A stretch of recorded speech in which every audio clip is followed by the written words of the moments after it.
The moment Lena Hart realized her journal was missing, she knew her life was over. Not because it contained secrets worth selling. Not because anyone would care about the private thoughts of a broke assistant nobody noticed, but because somewhere in those pages she had written things about Ethan Vale, the billionaire CEO who signed her paychecks, that could destroy what little she had left. And now that journal was sitting on his desk. If you want to see how a single mistake can change everything, stay until the end. Hit like and comment your city so I can see how far this story travels. The fluorescent lights in the executive wing hummed with a frequency that made Lena's headache worse. She stood outside Ethan Vale's office at 7:45 in the morning, hands shaking, stomach twisted into something that felt like barbed wire.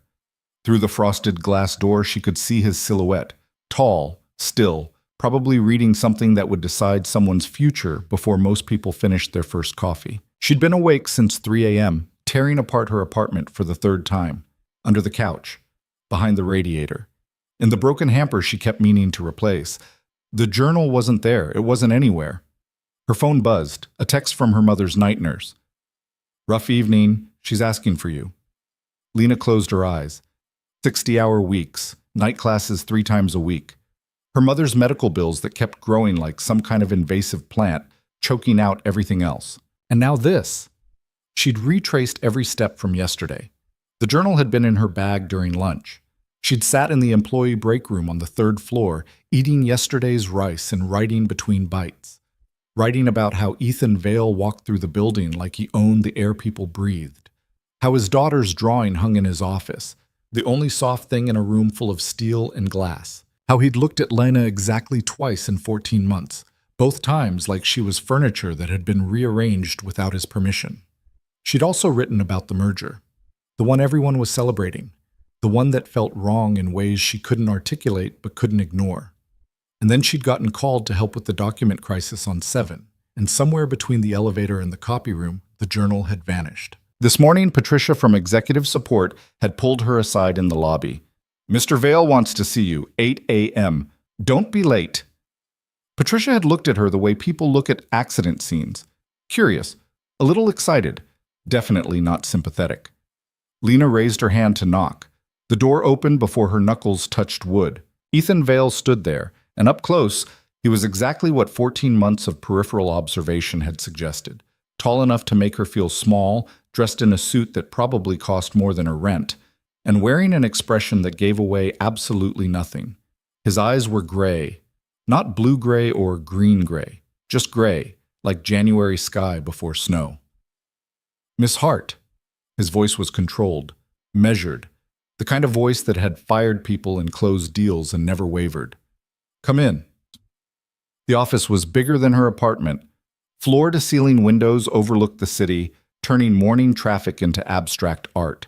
His desk was obscenely organized. Laptop, phone, one folder, one pen. And there, next to his keyboard, her journal. The worn leather cover looked alien in this space. Too human, too used. Lena's throat closed. Ethan gestured to a chair. She sat because her knees weren't offering alternatives. He walked around his desk but didn't sit. Instead, he leaned against it, arms crossed, studying her with the kind of focus that probably made board members sweat. "I need to start," he said, with an apology. That wasn't what she'd expected. She'd expected termination, public humiliation, maybe legal action, though she couldn't figure out for what. "I read parts of your journal." He said it like he was reporting quarterly earnings. Factual. Unemotional. "It was brought to my office yesterday afternoon by someone who thought I should see what one of my employees was writing about me." The blood drained from Lena's face. "I can explain." "Don't." He held up one hand. "Let me finish." She closed her mouth. Her heart was doing something arrhythmic and painful. "What I did was a violation of your privacy. Inexcusable, regardless of how it arrived on my desk." He paused, and something shifted in his expression. Not quite human, but less robotic. "However, what I read presents a problem." Here it comes, Lena thought. Fired, blacklisted, maybe both. "You've noticed things about the Meridian merger that my own executive team hasn't mentioned. Or won't." He picked up the journal, flipped it open to a page marked with a sticky note. Lena recognized her own handwriting, the entry from 2 weeks ago. Quote, "The numbers look clean, but they feel staged, like someone dressed up a corpse and called it healthy. Who benefits if this goes through? Not us." Lena wanted to disappear, evaporate, cease existing. Ethan closed the journal. "I've had private investigators digging into Meridian for 6 weeks. They found enough irregularities to make me uncomfortable, but not enough to justify killing a deal this size." He looked directly at her. "You spotted it in their quarterly report, from the break room, while eating leftovers." She didn't know what to say. Sorry felt wrong. Thank you felt insane. "I'm not firing you," Ethan said. "I'm asking you a question. If you were in my position, what would you do?" Lena blinked. "I'm an assistant. You're someone who sees things other people miss. Answer the question." The fluorescent hum seemed louder. Outside, the city was waking up, thousands of people moving through their lives without knowing that Lena Hart was sitting in a billionaire's office being asked to solve a problem she had no business touching. She stopped, started again. "I'd look at who's pushing hardest for the merger, not just publicly, behind closed doors, and I'd ask why they need this to happen." Ethan nodded slowly. "You're coming to the board meeting, Thursday, 2 p.m. I'm not..." Lena struggled to form words. "Mr. Vale, I can't just walk into a board meeting." "You're not walking in. I'm bringing you in." He moved back around his desk, sat down, and opened his laptop like the conversation was over. "Patricia will coordinate the details. You'll need business attire. If you don't have appropriate clothing, the company will provide it." Lena stood on legs that felt like water. "Why are you doing this?" Ethan looked up. For just a second, something unguarded crossed his face. Exhaustion, maybe. Or recognition. "Because everyone else in this building is either too comfortable or too afraid to tell me the truth." He glanced at the journal. "And because you wrote something else. Page 47. His daughter drew him with a smile. I've never seen him smile. Maybe he saves them for her. Maybe that's the only place he has left that isn't a transaction." Lena's face burned. "You see people, Miss Hart. Not positions, not net worth, people." Ethan's expression reset to neutral. "I need someone who can do that in a room where everyone else stopped years ago. Thursday, 2 p.m. Don't be late." She left his office in a daze, journal tucked under her arm like evidence. Patricia was waiting by the elevators, perfectly styled, perfectly skeptical. "So," Patricia said, "you survived." "I don't understand what just happened." "Join the club." Patricia handed her a folder. "Building access upgrade, meeting schedule, and a voucher for Nordstrom. Apparently you're going shopping on the company dime. Must be nice." The tone was knife-sharp. Lena took the folder without responding. The elevator doors opened. She stepped inside, and as they closed, she caught Patricia pulling out her phone, already texting someone. The next 3 days moved like weather systems, slow, then all at once. Lena used the voucher Tuesday morning before class, feeling like an imposter in a department store where salespeople sized you up by your shoes. She walked out with 2 blazers, 3 blouses, and a pair of pants that actually fit. The total made her physically ill, but the receipt said corporate account, so she tried not to think about it.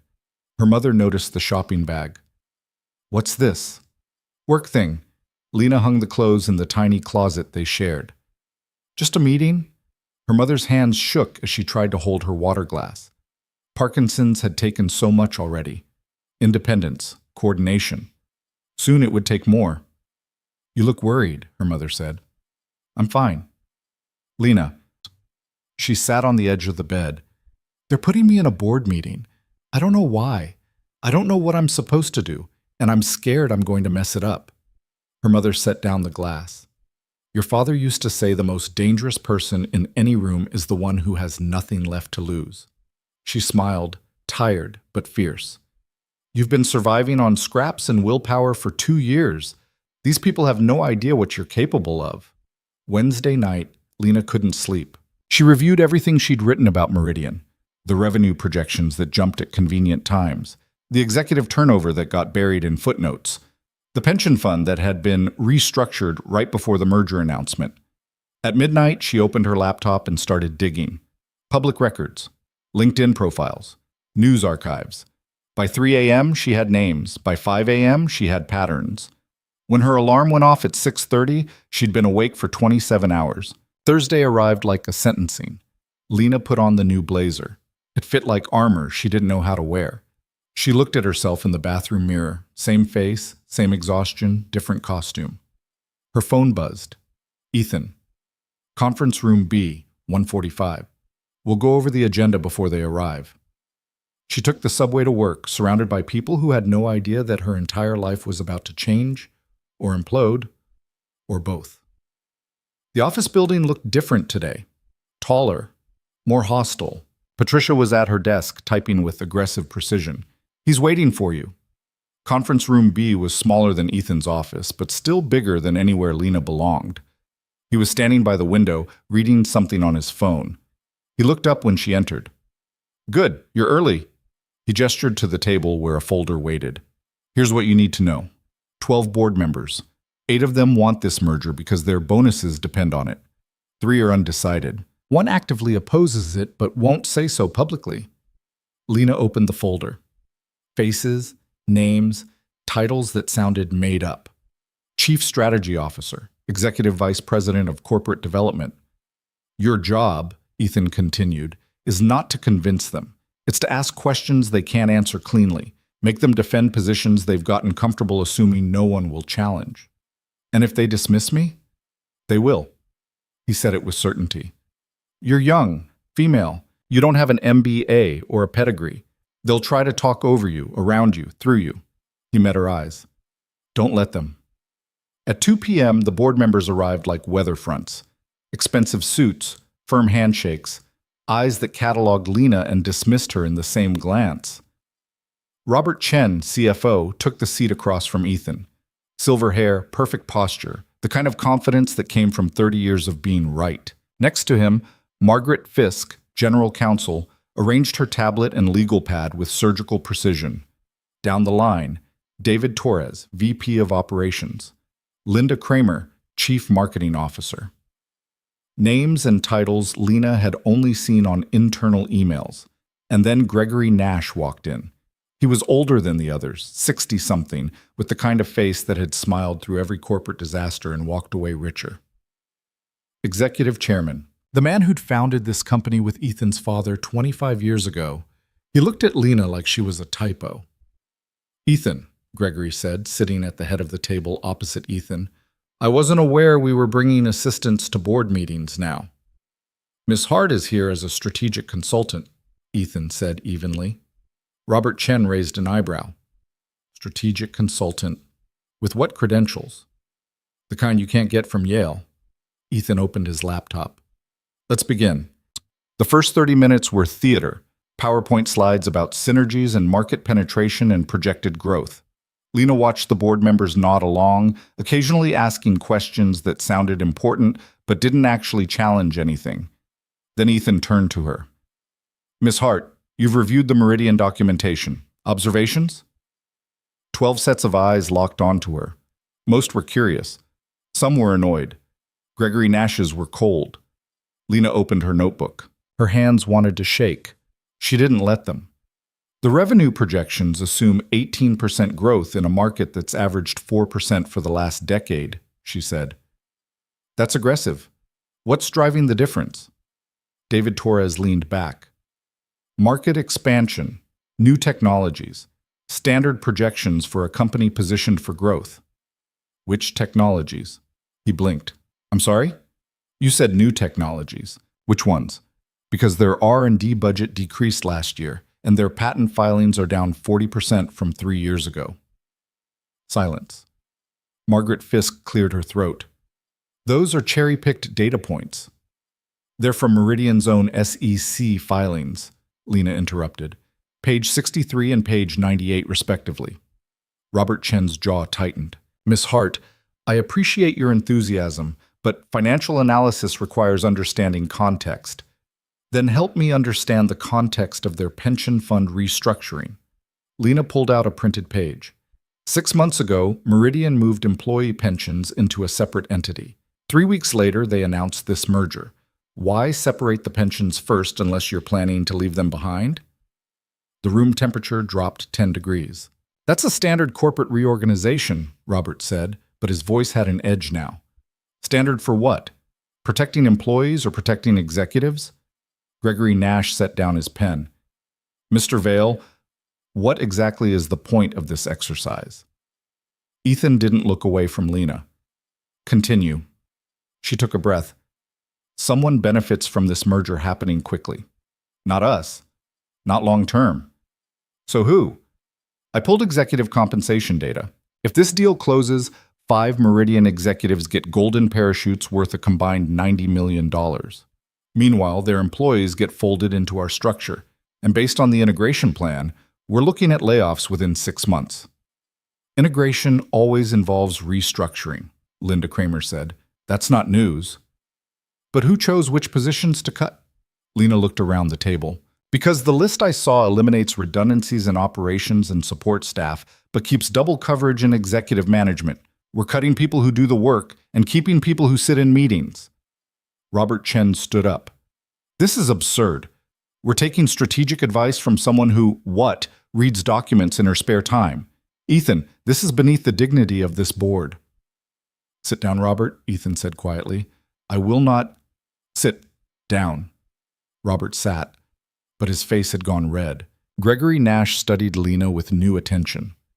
You make interesting points, Miss Hart. Incomplete, but interesting. However, this deal has been vetted by our entire executive team, our legal department, and our financial advisors. Are you suggesting they're all wrong? I'm suggesting someone isn't telling the whole truth, Lena said, and I think you should ask why. The meeting dissolved into arguments after that. Voices overlapping, people defending positions. Ethan mostly watched, occasionally interjecting with questions that made people angrier. At 4:15, Gregory called for a recess.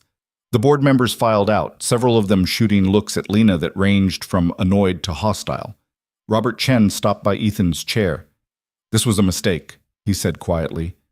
Bringing her here, making a spectacle. You're undermining your own leadership. Am I? Ethan met his gaze. Or am I asking questions you don't want answered? Robert walked out without responding. Lena stood by the window, trying to process what had just happened. Her heart was still racing. Her hands were finally shaking now that no one was looking. You did well, Ethan said behind her. I made people angry. You made them uncomfortable. There's a difference. He came to stand beside her. They'll push back. Harder than this. Are you prepared for that? I don't know. Honest answer. He almost smiled. Almost. Go home. Get some sleep. Tomorrow will be worse. Lena gathered her notes. At the door, she turned back. Why do you trust me? Ethan looked out at the city. Because you're the first person in 5 years who's asked questions without wanting something in return. She left him standing there, silhouetted against the skyline like a figure in a painting. Distant, alone, unreachable. On the subway home, Lena's phone wouldn't stop buzzing. Texts from people she barely knew. Colleagues she'd never spoken to.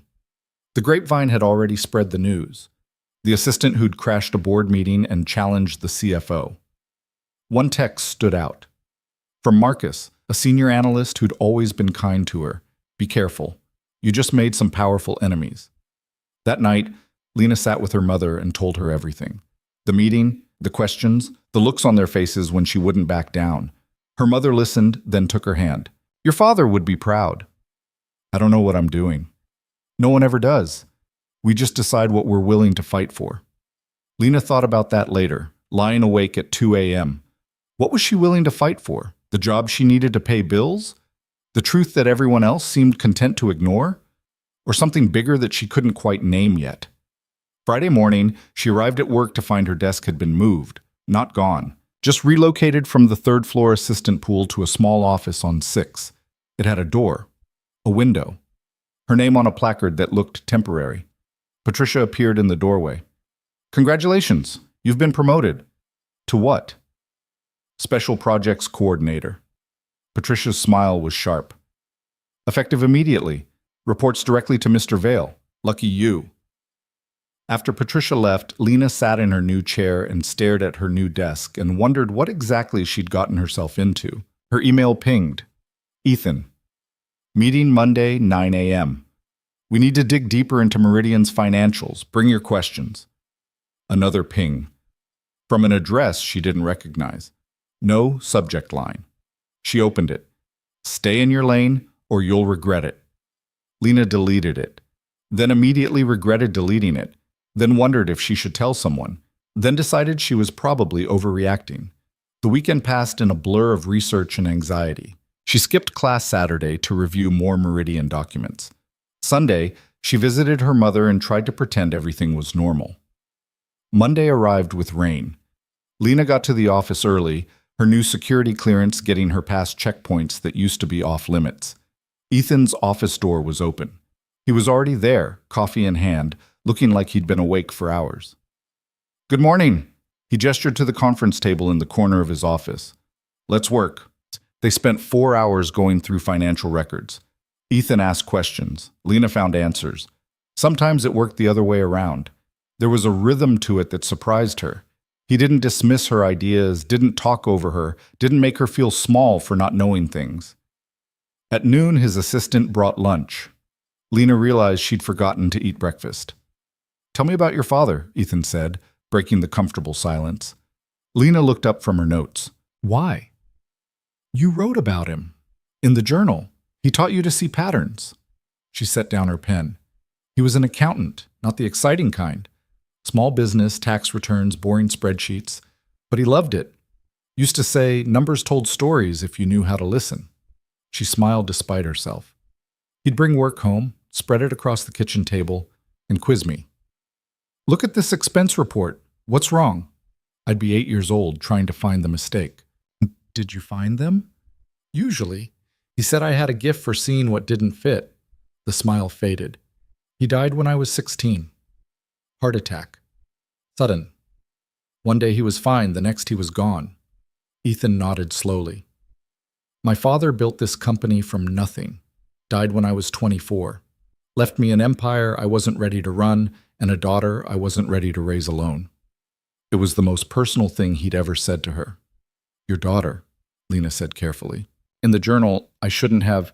You saw what's true. I do save my smiles for her, because she's the only part of my life that isn't a negotiation." He looked at the photo on his desk, the little girl with dark curls and a gap-toothed grin. "Her name is Sophie. She's 6, loves dinosaurs and hates vegetables. Thinks I work too much but won't tell me directly because she's already learned to be diplomatic.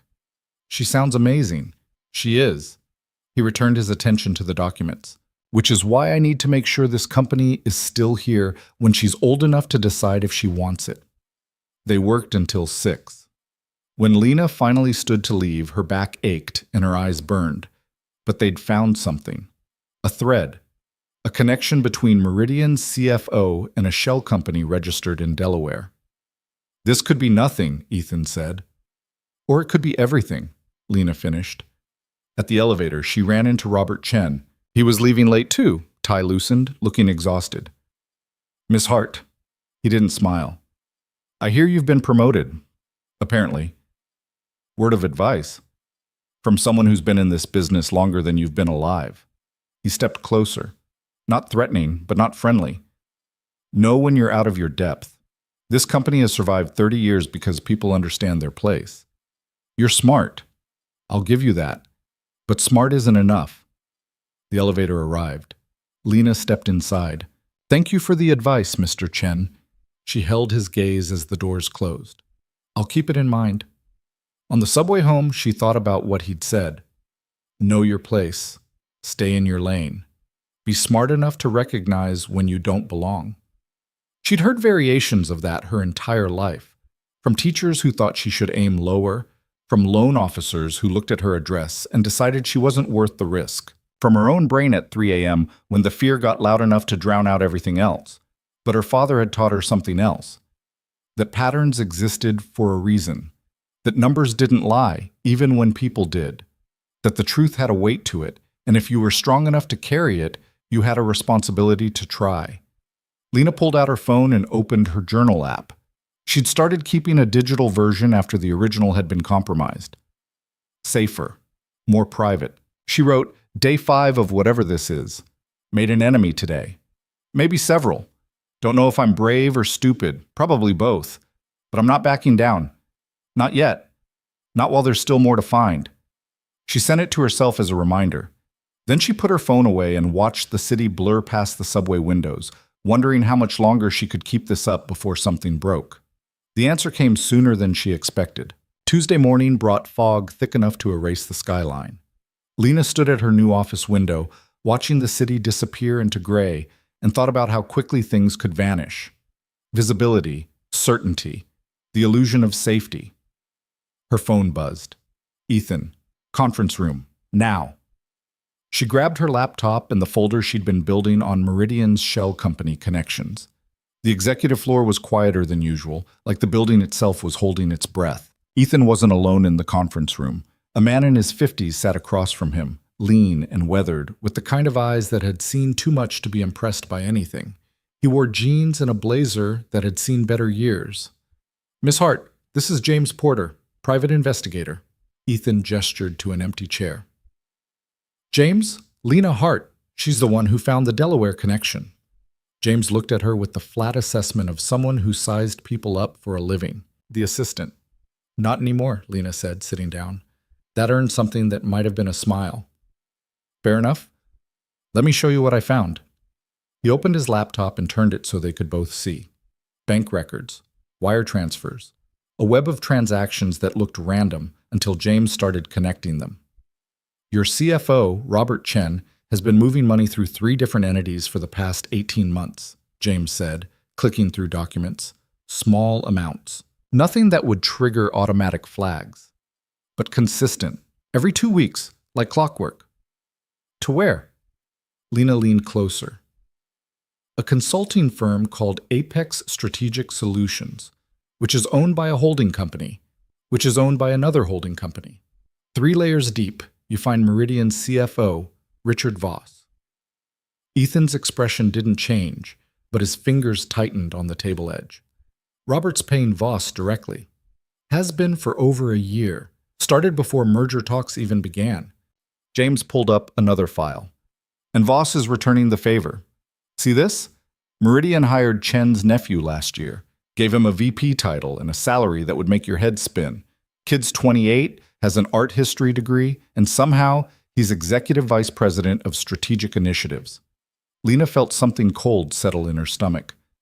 They're buying each other's support. More than that, they're building a network. James scrolled through more records. I found 6 other executives across both companies with similar arrangements. Money moving in circles. Jobs for relatives. Consulting contracts that don't actually produce anything. How much are we talking about? Ethan asked. Conservatively? 15 million so far, but if this merger goes through, the real payday comes after. Voss gets his golden parachute, Chen gets kickbacks, and everyone in the network gets bonuses structured to look legitimate. Lena's mind raced through the implications. The pension fund restructuring. That wasn't about protecting employees. It was about hiding assets before the merger so they couldn't be touched later. James nodded. You're quick. Yeah, that's exactly what it looks like. They restructured the pensions into a separate entity, then underfunded it. When the merger happens and layoffs start, those pension obligations become someone else's problem. Probably end up in litigation for years while people who worked there for decades get pennies on the dollar. Can we prove all this? Ethan's voice was controlled, but Lena could hear the anger underneath. Some of it. The transactions are real, the connections are documented. But proving intent? That's harder. These guys are smart. They've kept everything just clean enough to claim it's legitimate business. Lena opened her laptop and pulled up the file she'd been working on. What about this? I found purchase orders from Meridian to a supplier called Titanium Logistics. They've been buying equipment for a facility expansion that doesn't exist. I checked the address. It's an empty lot in New Jersey. James took her laptop, scanned the documents. His eyebrows went up. Where did you get this? Public Records, SEC filings, their own website. Lena pulled up another tab. They've spent $40 million on this ghost expansion. The invoices all go through Apex Strategic Solutions for processing. Jesus. James sat back. They're laundering money through fake purchase orders. This isn't just corruption, it's fraud. Ethan stood and walked to the window, hands in his pockets. For a long moment, he just stared out at the fog. When he finally spoke, his voice was quiet. Robert Chen has been with this company since the beginning. He worked with my father. I trusted him. That's why they picked him, James said, not unkindly. The best con always comes from someone you don't want to suspect. So what do we do? Lena asked. Ethan turned to face them. We need more evidence, enough that when we bring this to the board, they can't dismiss it or bury it. He looked at James. Can you get inside Meridian's systems? Not legally. I'm not asking you to break the law. I'm asking if you know someone who can find information that's technically accessible but well hidden. James smiled. Actually smiled. I know a guy. They spent the next 2 hours building a strategy. James would dig deeper into the financial connections. Lena would analyze Meridian's operational documents for more inconsistencies. Ethan would quietly reach out to the board members he thought might listen. At noon, Ethan's phone rang. He looked at the screen, frowned. I need to take this. He stepped out. Lana was left alone with James, who packed up his laptop with practiced efficiency. Can I ask you something? Lena said. Shoot. How long have you been doing this? 23 years, FBI before that. He zipped his bag. Why? Does it get easier, knowing people are lying, seeing how deep it goes? James studied her for a moment. You want the honest answer or the comforting one? Honest. No, it doesn't get easier. You just get better at living with it. He stood. But here's what I learned. The people who do this kind of thing, who build these networks and hurt people for profit, they count on everyone else being too tired or too scared to fight back. Most of the time, they're right. But every once in a while, someone like you comes along who doesn't know enough to quit. Is that a compliment? It's a warning. These people will come after you. They'll question your motives, your credentials, your right to even be in the room. And when that doesn't work, they'll go lower. Lena thought about the threatening email. She hadn't told anyone about it yet. James seemed to read her mind. If you're getting threats, document everything. Don't engage, don't delete, just save it all. After he left, Lena sat alone in the conference room and let herself feel the weight of what they'd uncovered.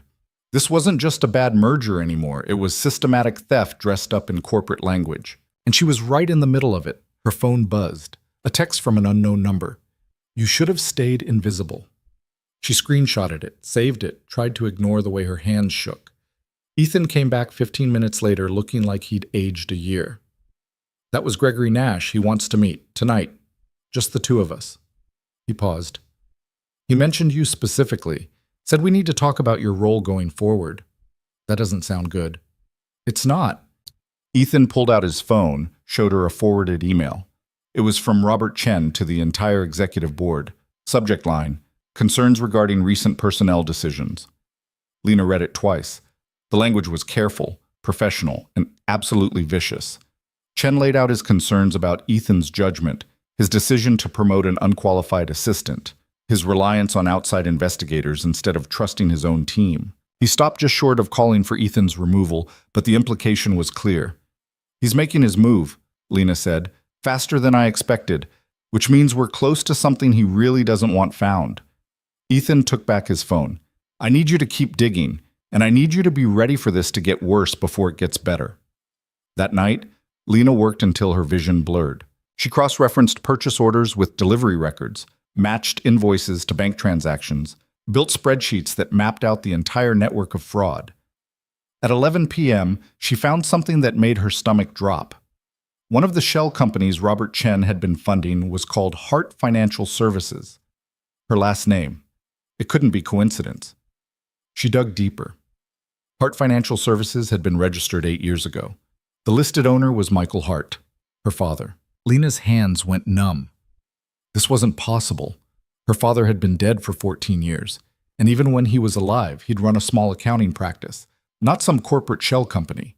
She ran a search for Michael Hart and the company name, found articles from a decade ago, business registration documents, and then, buried in an archived news site, a headline that stopped her heart. Local accountant under investigation for financial irregularities. The article was from 15 years ago, her father's name, his photo, words like fraud and embezzlement and ongoing investigation. Lena read it 3 times, trying to make the words mean something different. They didn't. According to the article, Michael Hart had been under investigation for helping clients hide assets through offshore accounts.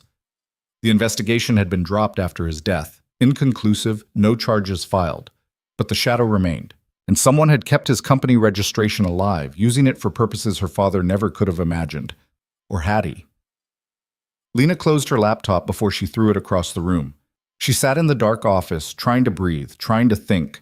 Everything she thought she knew about her father was dissolving into questions she'd never wanted to ask. Her phone rang. Ethan. "I just sent you something," he said without preamble. "Look at it now." She opened her email.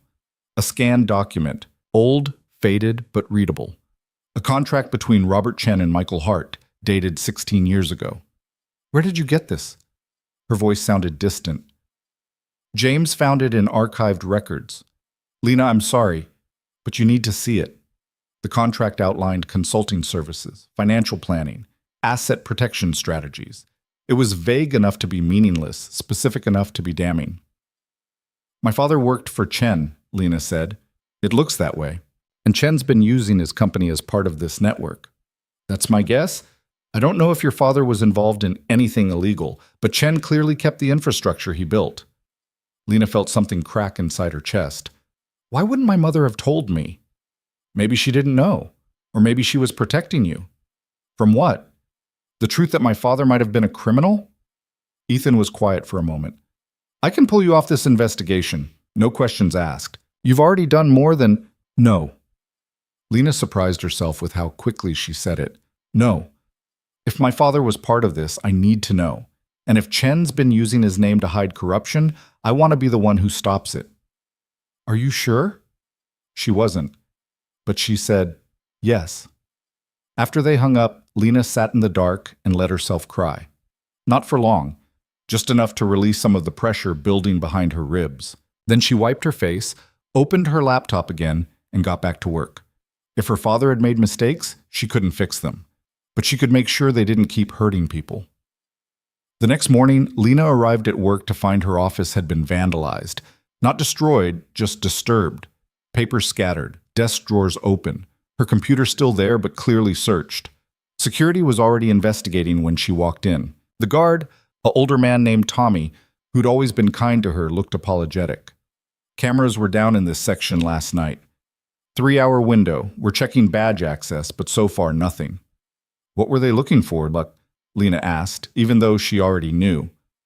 "That's what we're trying to figure out." Ethan appeared in her doorway, took one look at the mess, and his expression went cold. "Everyone out." Security left. Ethan closed the door. "Tell me you backed everything up," he said. "Cloud storage, updated every hour."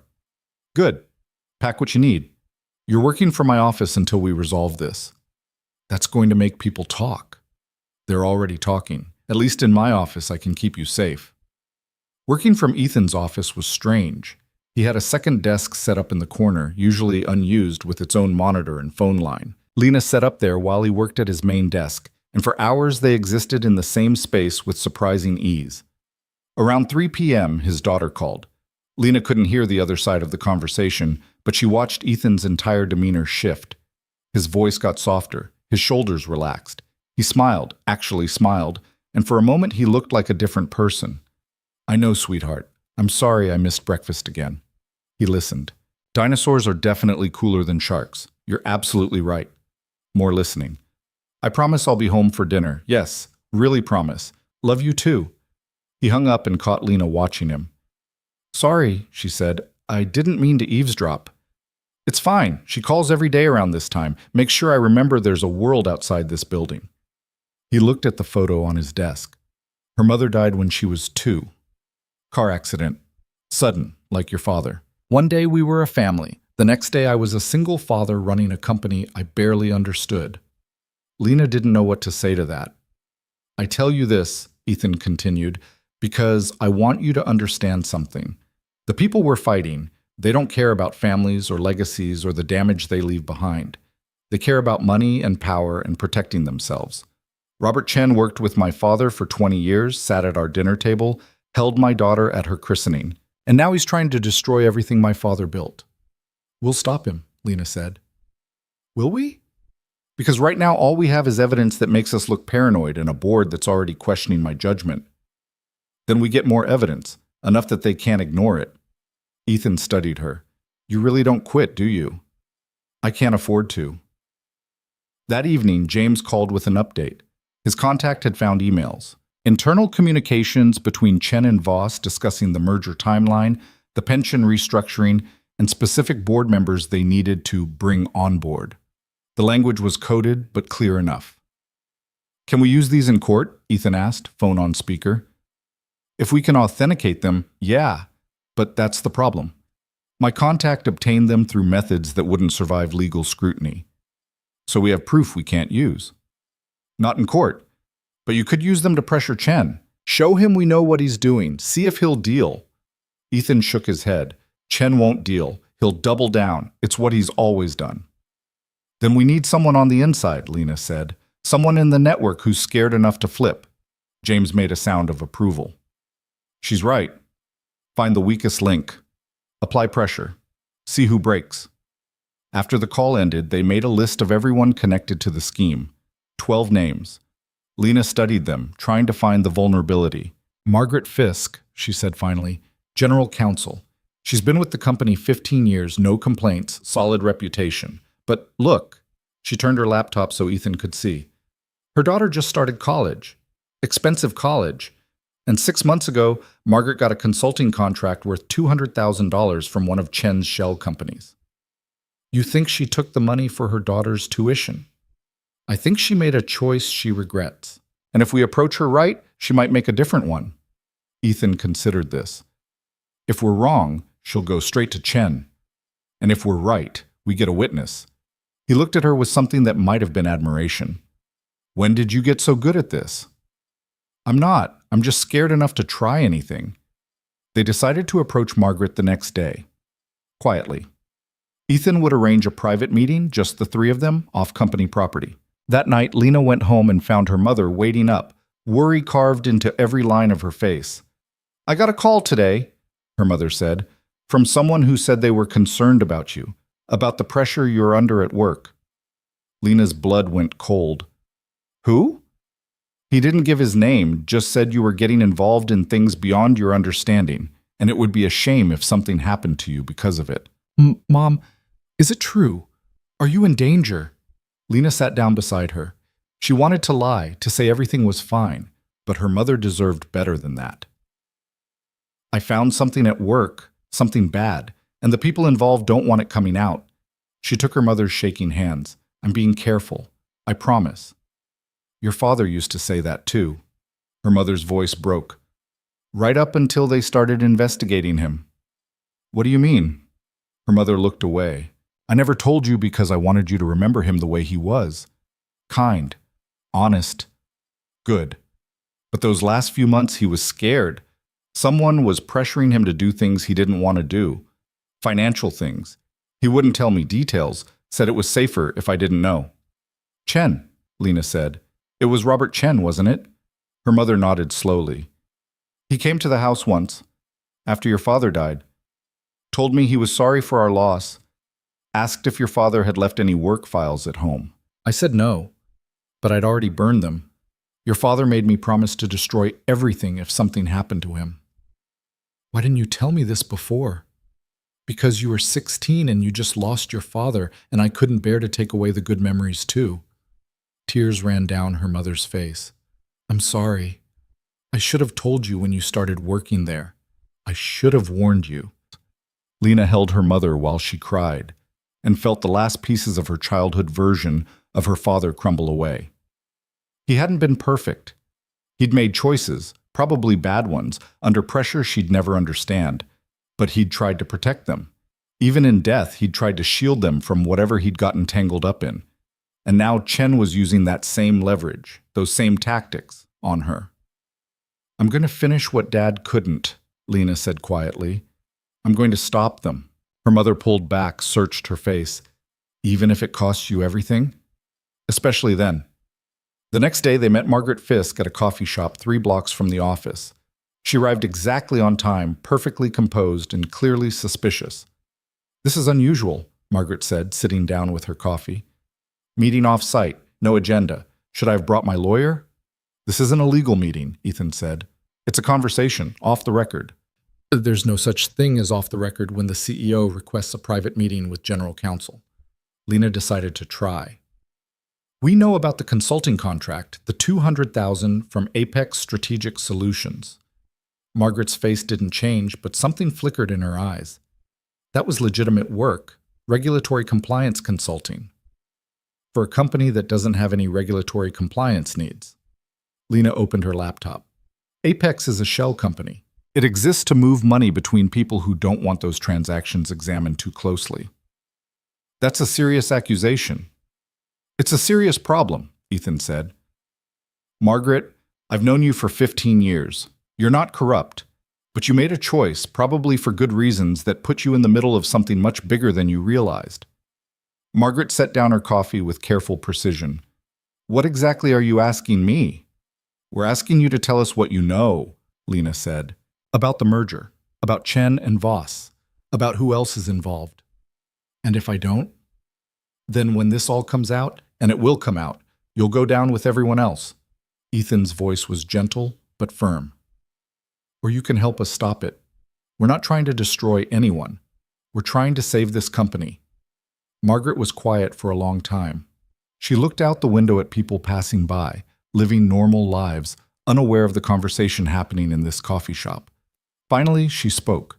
My daughter got into Princeton. Full ride was off the table because we make just enough to disqualify for financial aid, but not enough to actually afford it. When Chen approached me with the consulting offer, I knew what it really was, but I told myself it was just one contract, one compromise, for her future. What did he ask you to do? Lena asked. Legal opinions? Structured to support the merger. I was supposed to review Meridian's contracts and find no issues, even when there were issues. She looked at them. I wrote 3 separate memos flagging problems. Chen had me rewrite them until the problems disappeared. Do you still have the original versions? Yes. I kept everything, just in case. Margaret's hands trembled slightly. I'm not proud of this. We're not here to judge you, Ethan said. We're here to give you a way out, help us build a case. Testify if it comes to that. In exchange, I'll make sure you're protected. Chen will destroy me. Chen's already destroyed, Lena said. He just doesn't know it yet.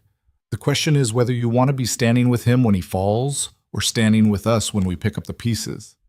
Margaret closed her eyes. When she opened them again, she looked exhausted but resolved. What do you need? They spent 2 hours in that coffee shop while Margaret outlined everything. The network of executives, the coded language they used in emails, the board members who were actively complicit versus those who were just willfully ignorant. By the end, Lena had filled 12 pages of notes. When they finally left, Margaret stopped at the door. I keep thinking about all the people who'll lose their jobs when this merger goes through. The pensions that'll disappear. I told myself it wasn't my fault, wasn't my responsibility to stop it, but it was. And I didn't. You are now, Ethan said. That counts for something. Back at the office, Lena and Ethan compiled everything they had. The financial records, James's investigation, Margaret's testimony. It was almost enough. Almost. We need to move soon, Ethan said. Chen knows we're digging. The break-in, the threats. He's getting desperate. How desperate? As if in answer, Ethan's phone rang. He looked at the screen and his expression hardened.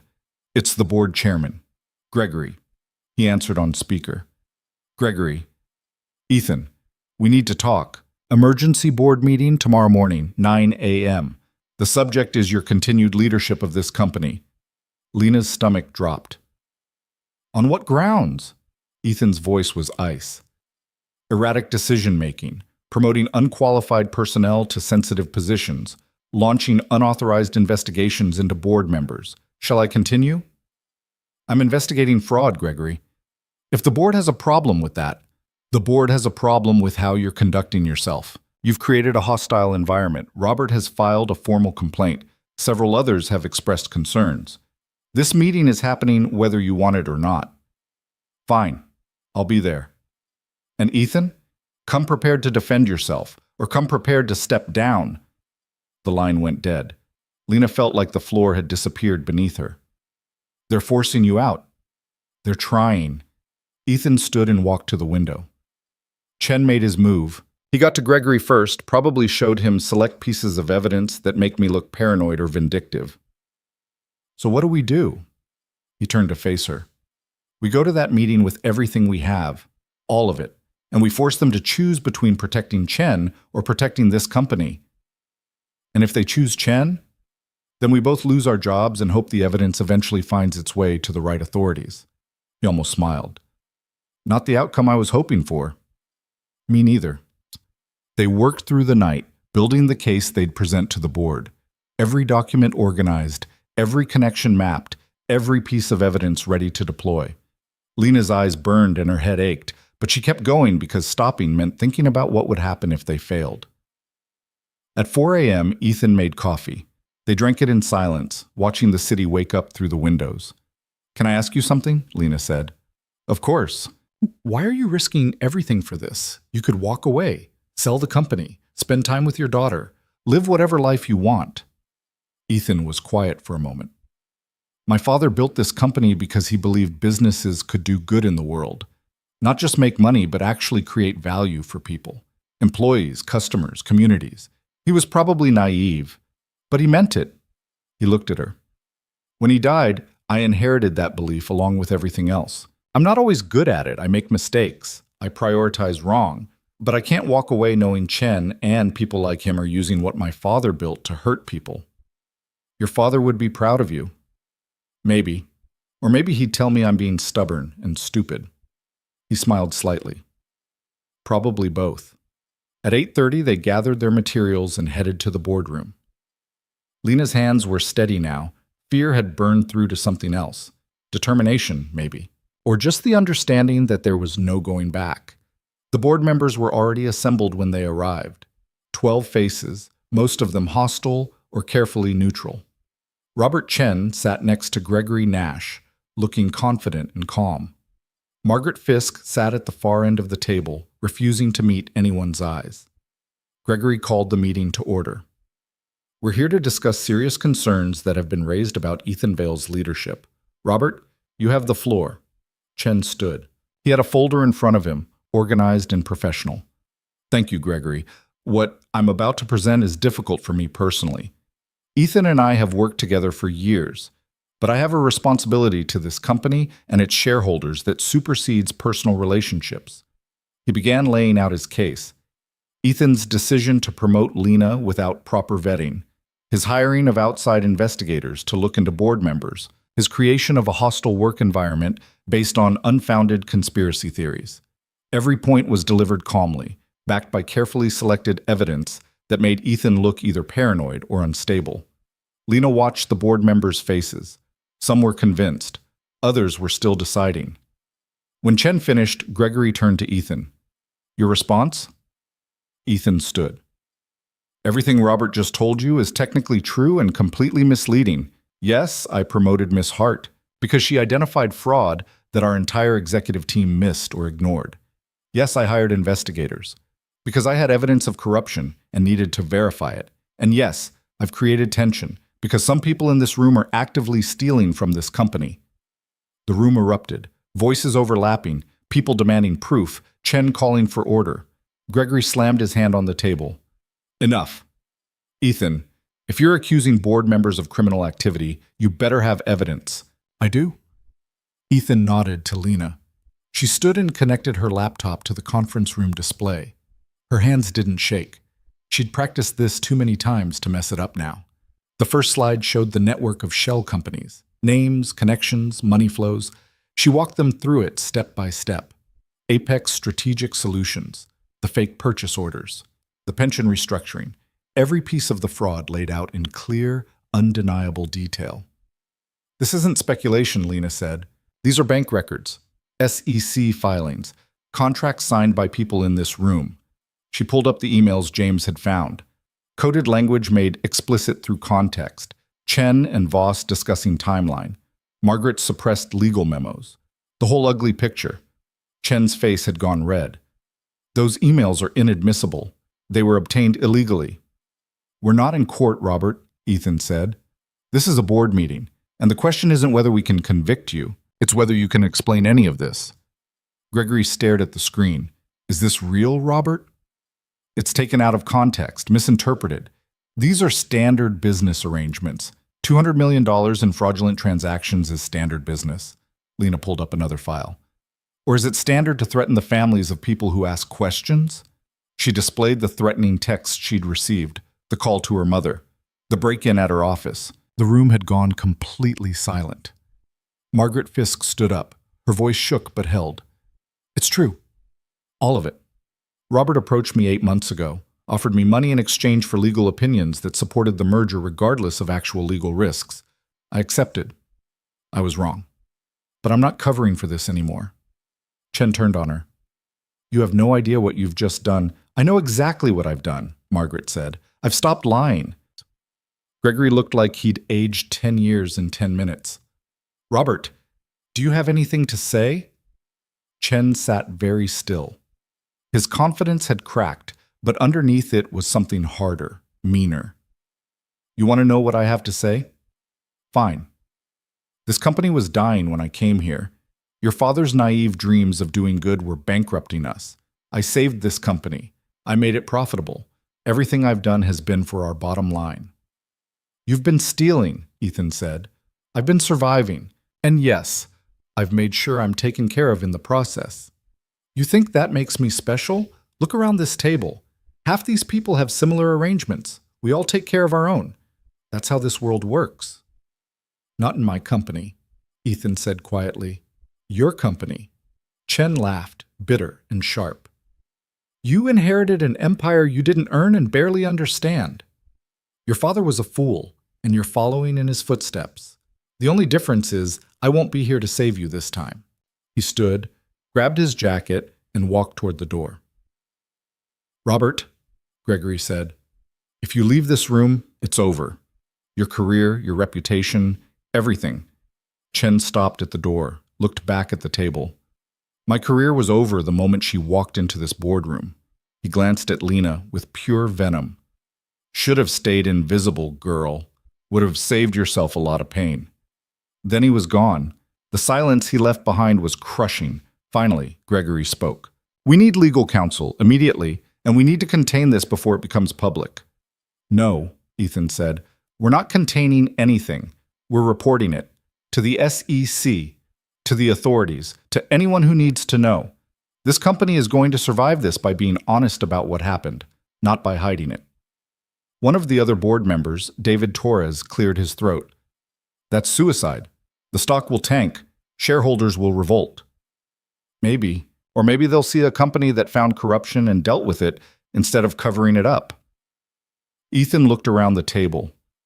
My father built this company on integrity. Chen tried to turn it into something else. We're taking it back.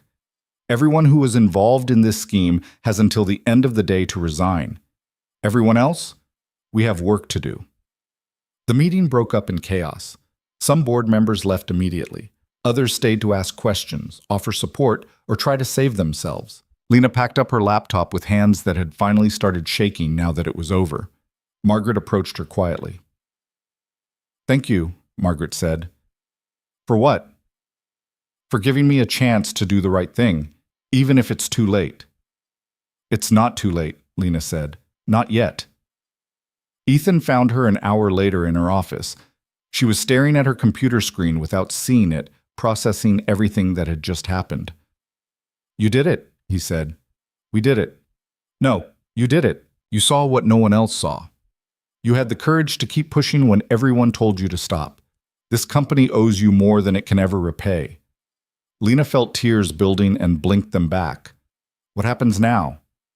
Now we clean house, rebuild, try to salvage what we can. He paused. And I'd like you to help, not as an assistant, as someone who actually belongs in those rooms. I don't know if I'm ready for that. Neither do I.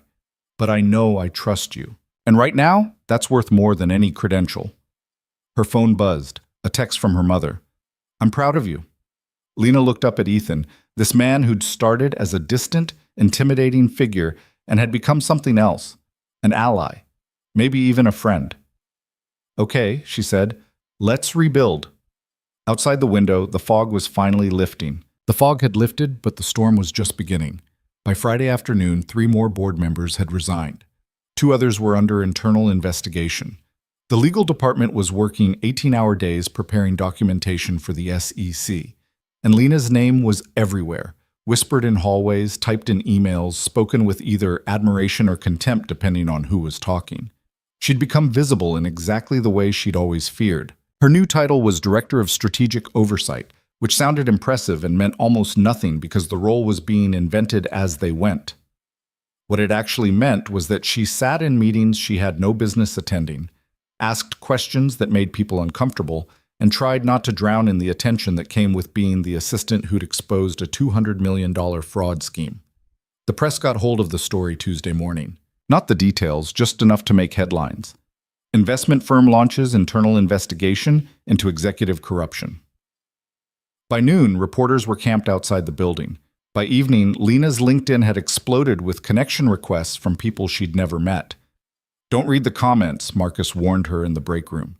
He'd been one of the few people who'd treated her the same before and after. Trust me, nothing good lives in comment sections. But Lena read them anyway. Half called her brave. The other half called her an opportunist, a social climber, someone who'd slept her way into Ethan's good graces. The words stung more than she wanted to admit. She was working late Wednesday, reviewing restructuring proposals, when Patricia knocked on her office door. The executive assistant looked different somehow, less polished, more tired. "Can I come in?" Patricia asked. Lena gestured to the chair. Patricia sat with unusual hesitation. "I owe you an apology," Patricia said. "I've been awful to you since you started. Dismissive, cold. I told myself it was because you didn't belong here, but really it was because I was scared." "Scared of what?" "That someone like you could come in and do in 14 months what I couldn't do in 8 years. See things. Matter." Patricia looked at her hands. "I've been Robert Chen's assistant for most of my career. I knew something was wrong. I saw the emails, the meetings, the things that didn't add up, and I told myself it wasn't my place to ask questions." Lena felt something shift. "Did he ask you to do things? Help with the scheme?" "Nothing illegal, just small things. Schedule meetings off the books. Don't log certain calls." I thought I was being professional, following orders. Patricia's voice cracked. "But I was helping him hide it, and now I have to live with that." "Are you telling me this because you want forgiveness, or because you want to help?" Patricia looked up, surprised. "Both, I guess. Is that allowed?" "I don't know. I'm still figuring this out too." Lena pulled out a legal pad. "Tell me everything you remember. Times, dates, who met with who, every small thing that seemed off." They talked for 2 hours. Patricia's memory was sharp, her records meticulous. By the end, Lena had 3 more names and a timeline that filled in gaps James's investigation had missed. "What happens to me now?" Patricia asked as she stood to leave. "That's not my decision, but if you testify honestly, that counts for something." After Patricia left, Lena sat alone in her office and wondered how many other people in this building had seen pieces of the truth and chosen silence. How many had been scared or complicit or just tired of fighting? How many had been like her father, pressured into choices they couldn't undo? Her phone rang. "Ethan. My apartment. Tomorrow night, 7 p.m. His voice was tense. "We need to talk. Not here." "About what?" "I'll explain tomorrow. Just come." He hung up before she could ask more questions. Lena left the office after midnight, exhausted and uneasy. The subway was nearly empty. She sat in the harsh fluorescent light and tried not to think about the threatening emails that had started arriving again. Different accounts, same message, back off or pay the price. She'd forwarded them all to security. James said they were likely from someone connected to Chen, trying to scare her into silence. It was working, but she wasn't about to admit that. Thursday crawled by in a series of tense meetings and whispered conversations. The board had hired an outside firm to conduct a full audit. Employees were being interviewed, people were choosing sides, and the divisions were getting uglier. Lena overheard 2 executives talking in the hallway outside her office. "She got lucky, that's all. Right place, right time. I heard Vale's been grooming her, playing the long game." "For what? She's nobody. No connections, no credentials. 6 months from now, she'll be gone and he'll have moved on to the next one." The words hit harder than they should have. Lena closed her door and tried to focus on work, but doubt had wormed its way under her skin. What if they were right?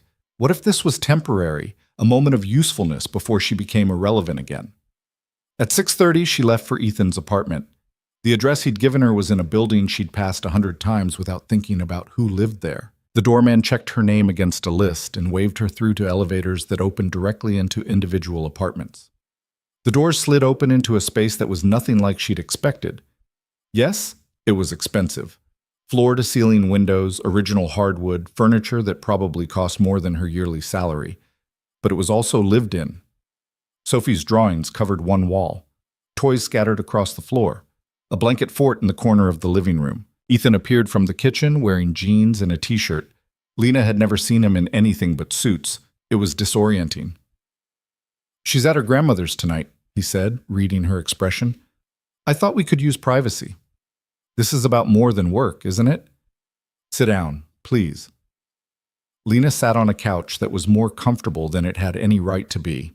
Ethan poured 2 glasses of wine and handed her one before settling into the chair across from her. "I got a call this afternoon," he said, "from someone I trust. Someone with connections to the board members who aren't directly involved in Chen's scheme." He paused. "They're planning to force me out." Lena's stomach dropped. "What? We exposed the fraud. We saved the company. We also made a lot of powerful people very uncomfortable. Some because they were complicit. Others because we proved the board wasn't doing its job. Gregory's been taking calls from shareholders. The optics are bad. CEO promotes unknown assistant, launches investigation into his own CFO, companies in chaos. They want stability." "So they're sacrificing you for stability?" "It's more complicated than that. There's a faction that wants me gone regardless. They think I'm too much like my father, too idealistic, too willing to prioritize ethics over profit. Chen was one of them. He's gone, but the others are still there." "When?" "They'll make their move soon, probably next week's board meeting. They'll frame it as stepping aside for the good of the company. Give me a generous exit package and a board seat with no real power." Lena set down her wine. "So we fight them." "With what?" "We used everything we had on Chen. The remaining board members know we don't have evidence against them personally." "Then we find evidence." "Lena." Ethan leaned forward. "I didn't tell you this because I want you to fix it. I told you because you deserve to know what's coming. When I go, they'll dismantle everything we've built. Your position, the reforms, the investigations, it'll all be quietly shelved in the name of moving forward. And you're just going to let them? I'm trying to protect you. If you fight this, they'll destroy you. Not just your career, your reputation, your future, everything. They have resources and connections I can't match." Lena stood up. She was shaking with anger. "So your solution is to quit? Walk away and hope they're merciful?" "My solution is to recognize when I've lost and make sure you don't lose with me." "That's not your choice to make." She grabbed her bag. "I didn't come this far to watch you give up." "Where are you going?" "To find a way to win." She left before he could argue. The elevator ride down felt endless. Outside, the city was alive with people moving through their Thursday night, unaware that Lena Hart was standing on the sidewalk trying to figure out how to fight battles she had no training for. Her phone buzzed. A text from an unknown number. Parking garage. Level 3. Come alone. Every instinct screamed trap. Lena walked toward the garage anyway. Level 3 was nearly empty. Her footsteps echoed on concrete. She was about to turn back when a figure stepped out from behind a pillar. Linda Kramer, Chief Marketing Officer, one of the board members who'd voted to investigate Chen. "Miss Hart, thank you for coming." "How did you know I'd be here?" "I have people watching Vale's building, not for nefarious reasons," Linda added quickly, "for protection, mine and his." "I don't understand." Linda looked around, making sure they were alone. "I'm one of the board members pushing for Ethan's removal, but not because I want him gone, because I'm being forced to." "Forced by who?" "Gregory Nash. He's been systematically pressuring everyone who might support Ethan, threatening to expose past mistakes, calling in favors, making it clear that loyalty to Vale means career suicide." Linda's voice was tight. "He came to me 3 days ago, showed me documents related to a campaign I ran 5 years ago, marketing materials that pushed legal boundaries, Nothing criminal, but enough to be embarrassing if made public. So you caved. I have a family, a mortgage, college tuition for 3 kids. I caved. Linda met her eyes. But I'm telling you now because you need to understand what you're really fighting. This isn't about corruption anymore. It's about power. Gregory has been consolidating control for years. Chen was supposed to be his enforcer. Now that Chen's gone, Gregory needs Ethan gone too before someone realizes how much of this company Gregory actually runs. Why are you telling me this? Because you're the only one crazy enough to try stopping him. And because if someone doesn't, this company becomes Gregory's personal empire, and everyone who believed in what Ethan's father built loses. Linda handed Lena a flash drive. Everything I have on Gregory. Financial ties, board manipulation, backdoor deals. It's not enough for criminal charges, but it might be enough to turn public opinion. Or at least enough to make some board members think twice. If I use this, he'll come after you. He's already coming after me. At least this way I'm fighting back. Linda started walking toward the exit. Good luck, Miss Hart. You're going to need it. Lena stood alone in the parking garage, flash drive in hand, and felt the weight of what she'd gotten herself into. This wasn't about fraud anymore. It was about a power struggle at the highest levels of a company worth billions. And she was right in the middle. She went home and spent all night reviewing Linda's files. Gregory Nash's fingerprints were everywhere. Deals structured to benefit him personally. Board positions he'd maneuvered allies into. Financial arrangements that skirted ethics rules without quite breaking them.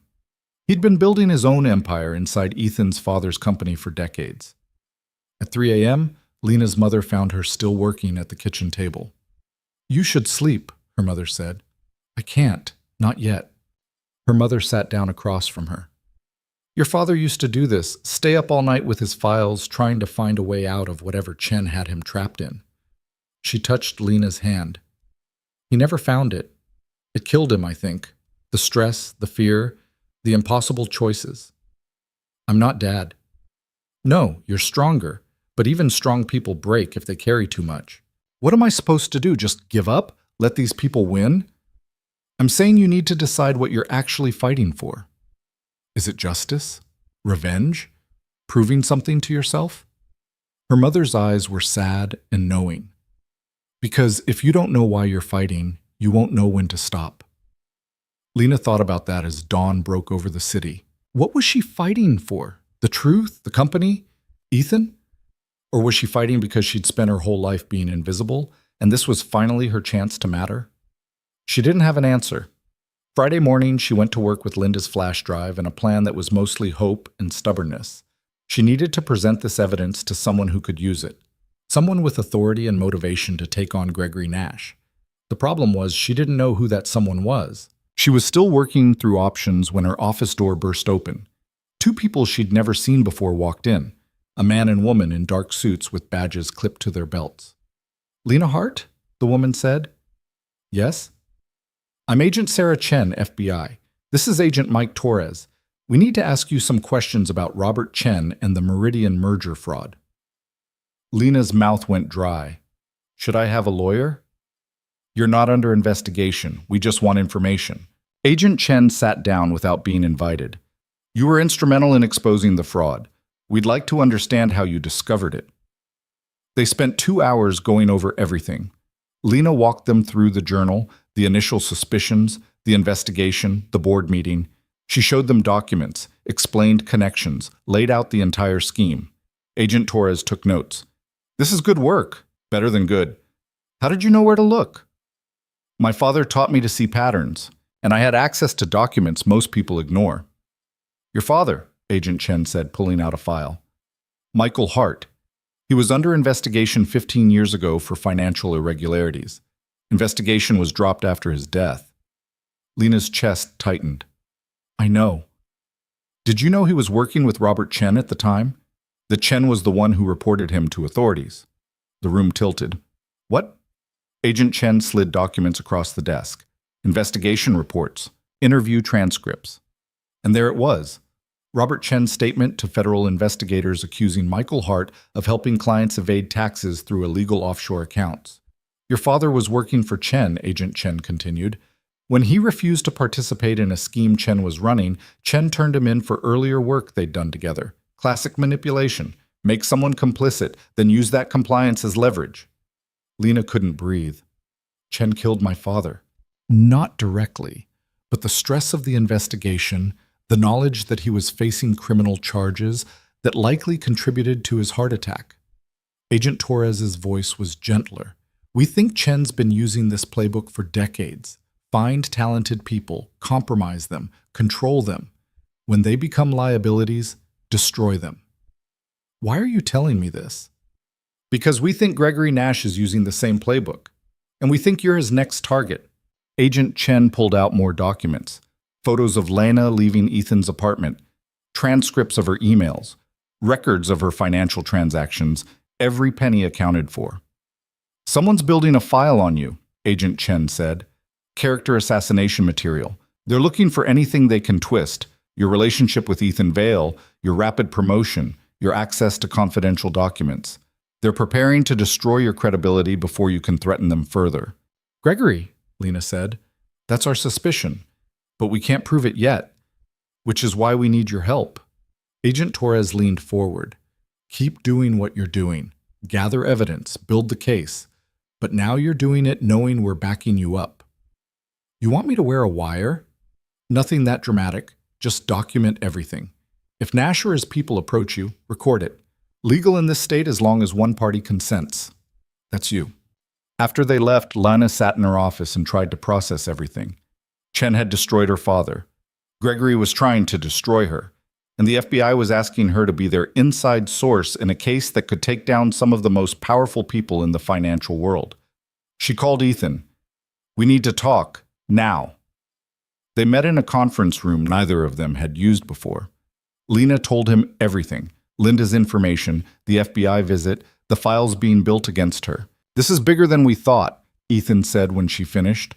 Gregory's not just trying to take control of the company. He's trying to eliminate anyone who might challenge him. You, me, anyone who knows too much. The FBI can protect you. I don't want protection. I want to stop him. Lena pulled up Linda's files on her laptop. Look at this. Gregory's been siphoning money from company accounts for years. Not huge amounts, nothing that triggers audits, but consistent.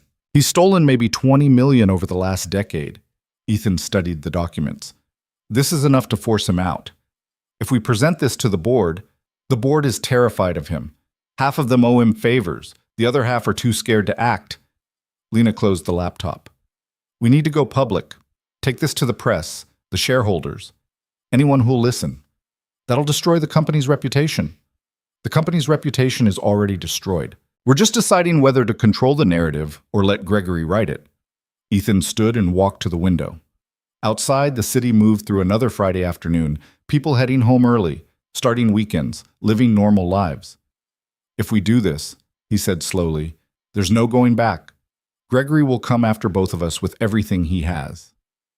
He's already coming. At least this way we're fighting back. And if we lose? Then we lose knowing we tried. Ethan turned to face her. Something had changed in his expression. Not quite hope, but maybe the memory of what hope felt like. My father used to say the hardest part of running a company isn't making money, it's deciding what you're willing to sacrifice to make it. He almost smiled. I think he'd like you. Would he like what we're about to do? Probably not. He hated publicity, avoided conflict when he could. Ethan pulled out his phone. But he also said that sometimes you have to burn everything down to save what matters. So yes, I think he'd understand. They spent the weekend building their case. Lena worked with James to compile every piece of evidence into a narrative that would make sense to outsiders. Ethan reached out to journalists he trusted, testing the waters. Agent Chen checked in twice to make sure Lena was okay and to remind her to document everything. Sunday night, Lena's mother asked her one more time if she was sure. No, Lena admitted. I'm not sure about anything, but I'm doing it anyway. Then I'm proud of you, terrified, but proud. Monday morning arrived with rain. Lena got to the office early and found a note on her desk. Handwritten, no signature. Conference room B, 8 a.m. Come alone. She checked her phone. Gregory Nash had called a special board meeting for 8:30. This was happening now. Lena grabbed her laptop and recording device the FBI had given her. She was wearing it under her blouse, a tiny microphone that looked like a button. She felt like a character in a bad spy movie. Conference room B was dark when she arrived. She flipped on the lights and found Gregory Nash sitting at the head of the table, looking like he'd been waiting for hours. "Miss Hart, thank you for coming." "Did I have a choice?" "Everyone has choices. The question is whether they choose wisely." Gregory gestured to a chair. "Sit. Let's talk about your future." Lena sat but kept her distance. Her heart was hammering so hard she was sure the microphone would pick it up. "You've made quite a name for yourself," Gregory continued. "Exposed corruption, saved the company, became Ethan's trusted advisor. Impressive for someone who started as an assistant. Is there a point to this?" "The point is that you've gone as far as you can go. Further, actually. And now you're at a crossroads." He slid a folder across the table. "That contains a very generous offer. $3 million. A glowing recommendation letter. A confidentiality agreement." Lena didn't touch the folder. "You're trying to buy my silence. I'm offering you a future. Take the money, walk away, start over somewhere else. Or stay here and watch everything you've built crumble when people learn the truth about you." "What truth?" Gregory pulled out his phone and turned it so she could see the screen. Photos of her and Ethan, leaving his apartment, working late in his office, sitting close in meetings. All perfectly innocent moments twisted to look like something else. "Sleeping your way to the top is such a cliché," Gregory said, "but it's effective. People believe what they want to believe. And right now, there are a lot of people who want to believe you're just another ambitious girl who used her assets to get ahead." Lena felt rage burning through her fear. "That's a lie." "Doesn't matter. By the time we're done, your name will be synonymous with scandal. You'll never work in this industry again. Ethan's reputation will be destroyed too, but he's rich enough to survive it. You're not." "Why are you doing this?" "Because you've become a problem. You and Ethan both. This company needs stability, and you're creating chaos." Gregory leaned back. "Take the deal, Lena. Walk away while you still can." "And if I don't?" "Then I'll destroy you. Professionally, personally, completely. I've done it before. I'm very good at it." Lena stood. Her legs felt shaky but held. "I'm not taking your deal." Gregory's expression hardened. "You're making a mistake." "Maybe, but it's my mistake to make." She walked out before he could say anything else. In the hallway, she leaned against the wall and tried to catch her breath. The recording device was still running. She had everything. 30 minutes later, the board meeting started. Lena and Ethan entered together. The room went quiet. Gregory stood at the head of the table. "Before we begin, I'd like to address some concerning rumors that have been circulating. Specifically, rumors about Mr. Vale's relationship with Miss Hart and the appropriateness of her rapid advancement within this company." Ethan's jaw tightened, but he kept his voice level. "If you have accusations to make, Gregory, make them directly." "Very well." Gregory displayed the photos on the conference room screen. "These were taken over the past 3 weeks. They show a pattern of behavior that raises serious questions about judgment and professionalism." The room erupted in whispers. Lena felt every eye on her.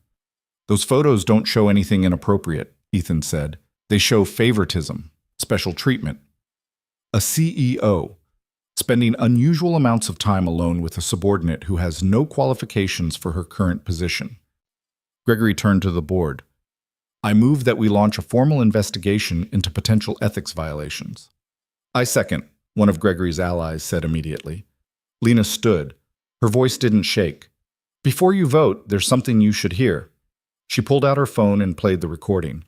Gregory's voice filled the room, offering her money to disappear, threatening to destroy her if she didn't, admitting to past attacks on people who'd challenged him.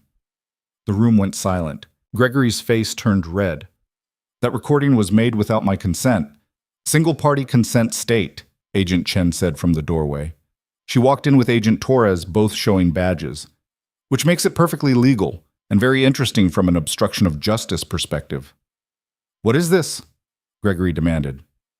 "Federal investigation into corporate fraud and witness tampering." Agent Chen looked at the board. "We've been building a case for 6 months. Miss Hart's cooperation has been invaluable. as has the evidence she's gathered on financial irregularities involving multiple members of this board. Gregory tried to leave. Agent Torres blocked the door. "Mr. Nash, we'd like you to come with us. We have questions about your financial arrangements with the company and several transactions that appear to violate securities laws." "I want my lawyer." "That's your right. We'll arrange for you to call them from our office." They escorted Gregory out. The board sat in stunned silence. Ethan finally spoke. "I think we need to recess and discuss next steps. But first, I want to make something clear. Lena Hart is the reason this company still exists. She saw corruption when no one else would look. She risked everything to expose it. And anyone who questions her integrity or her right to be in this room can direct those questions to me personally."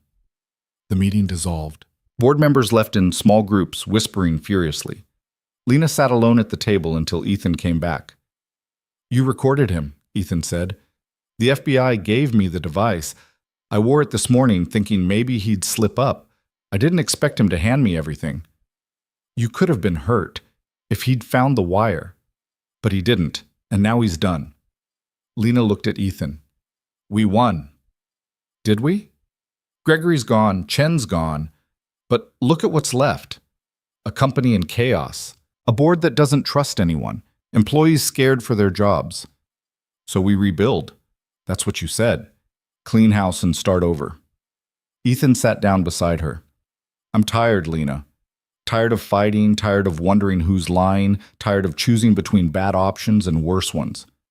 Then rest. Take a day. See your daughter. Remember why you're doing this." She stood. "But don't quit. Not now. Not when we're finally winning." She left him sitting there and went back to her office. The view from her window showed the city stretching out in every direction. Millions of people living their lives, most of them unaware that 30 floors up, a battle had just been won. Her phone buzzed, a text from an unknown number. "You made powerful enemies today. Watch your back." Lena deleted it and got back to work. There was still so much to do. The victory lasted exactly 48 hours before it started falling apart. Wednesday morning, Lena arrived at work to find security had been doubled at every entrance. Tommy, the guard who'd always waved her through with a smile, now checked her badge 3 times and made her sign in on paper, even though the digital system had already logged her. "New protocols," he said apologetically. "Orders from upstairs." Upstairs meant the interim board leadership, a committee of 3 external directors who'd been brought in to stabilize the company while the investigation continued. Lena had met them once. They'd looked at her like she was a liability they hadn't figured out how to minimize yet. Her office had been searched again. Professional this time, everything put back exactly where it belonged, but she could tell. A pen moved half an inch, papers restacked in slightly different order. Someone had gone through her files with care and precision. She called Ethan. His assistant answered. "Mr. Vale is unavailable," Patricia said, her voice strained. "He's in meetings all day. I can take a message." "Tell him I need to talk to him. Now." "I'll pass that along." The line went dead. Lena stared at her phone and felt the first real spike of fear since Gregory's arrest. Something had shifted. At 10 a.m., she was summoned to the executive conference room. Not by Ethan, by the interim board. 3 people sat at the table. Harrison Wells, former CEO of a pharmaceutical company, silver-haired and stone-faced. Janet Ortiz, corporate attorney with a reputation for cutting through chaos with surgical precision. And Thomas Brennan, CFO of a tech conglomerate, young for his position, ambitious, and apparently unimpressed by everything he'd seen so far. "Miss Hart," Harrison said, "thank you for joining us. Did I have a choice?" "Everyone has choices." He gestured to a chair. "Please sit. We have concerns we'd like to discuss." Lena sat. Janet slid a folder across the table. Inside were printouts of emails, financial records, and what looked like surveillance logs. "We've been conducting our own internal review," Janet said, "separate from the FBI investigation. We need to understand not just what happened with Chen and Nash, but how it happened. Why systems failed, why oversight was inadequate." "That sounds reasonable," Lena said carefully. "Part of that review involves examining everyone who had access to sensitive information during the period when fraud was occurring. Thomas leaned forward. Including you. I'm the one who exposed the fraud. Yes, after being rapidly promoted to a position that gave you access to confidential documents and executive communications. Harrison opened another folder. Your employment history shows 14 months as a low-level assistant. Then suddenly you're director of strategic oversight reporting directly to the CEO. That's unusual. Mr. Vale promoted me because I identified problems other people missed, or because you were already aware of those problems through other means. Janet's voice was sharp. Your father worked with Robert Chen. He was under investigation for financial crimes when he died. Chen kept his company active and used it as part of his fraud network. That's quite a coincidence. Lena's hands clenched under the table. My father died 14 years ago. I didn't even know about his connection to Chen until recently. So you say. But we have to consider all possibilities. Thomas pulled up a document on the screen. Your financial records show you've been struggling. Medical bills for your mother, student loans, rent on an apartment you can barely afford. Then suddenly you're getting promoted, receiving bonuses, gaining access to information worth millions to the right buyer. Are you accusing me of something? We're trying to understand the full picture. Harrison's tone was almost gentle. Help us understand, Miss Hart. How does an assistant with no relevant credentials or experience suddenly become the person who cracks open a multi-million-dollar fraud scheme? Either you're extraordinarily talented, or you had prior knowledge that you leveraged for personal gain. Lena stood up so fast her chair scraped against the floor. I had a journal. Mr. Vale read it. He saw that I'd noticed inconsistencies in the Meridian merger documents. He brought me into the investigation because I saw things clearly, without the political complications that come with years in corporate America. That's it. That's the whole story. The journal that conveniently went missing and ended up on Mr. Vale's desk, Janet said. How did that happen exactly? I don't know. Someone took it from the break room. Someone who wanted Mr. Vale to see what I'd written. Someone? But you don't know who. Thomas made a note. Convenient. Where is Mr. Vale? Lena demanded. Why isn't he in this meeting? The three board members exchanged looks. Harrison spoke. Mr. Vale has been placed on administrative leave pending the outcome of our investigation. The floor dropped out from under Lena's feet. What? There are questions about his judgment, his decision-making during this crisis, his relationship with you. Janet's expression was unreadable. Until we can verify that everything was handled appropriately, he's been asked to step back from day-to-day operations. This is insane. He saved this company, or he created a crisis to consolidate power and eliminate rivals. Thomas shrugged. We're exploring all theories. Lena wanted to scream. Instead, she forced her voice to stay level. Can I go? One more thing. Harrison pulled out another document. We're going to need you to take a leave of absence as well. Paid, of course. While we complete our review. You're suspending me. We're protecting the integrity of the investigation. If you're innocent, this will be resolved quickly, and you'll be reinstated with our apologies. Janet stood. In the meantime, we'll need your badge, your laptop, and your access credentials.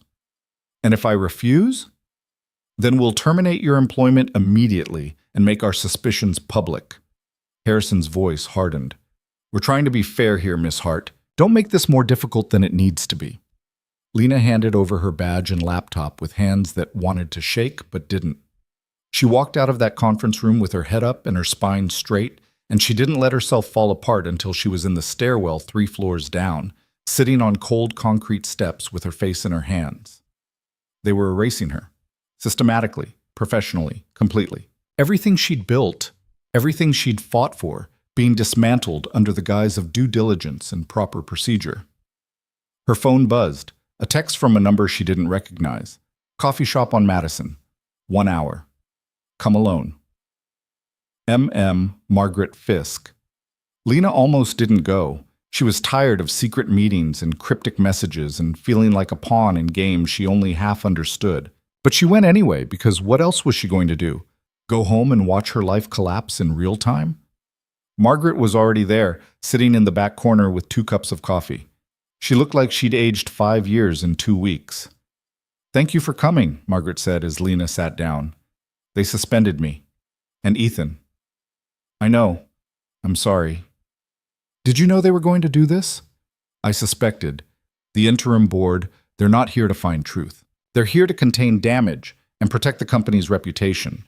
That means finding scapegoats. Margaret pushed one of the coffees toward Lena.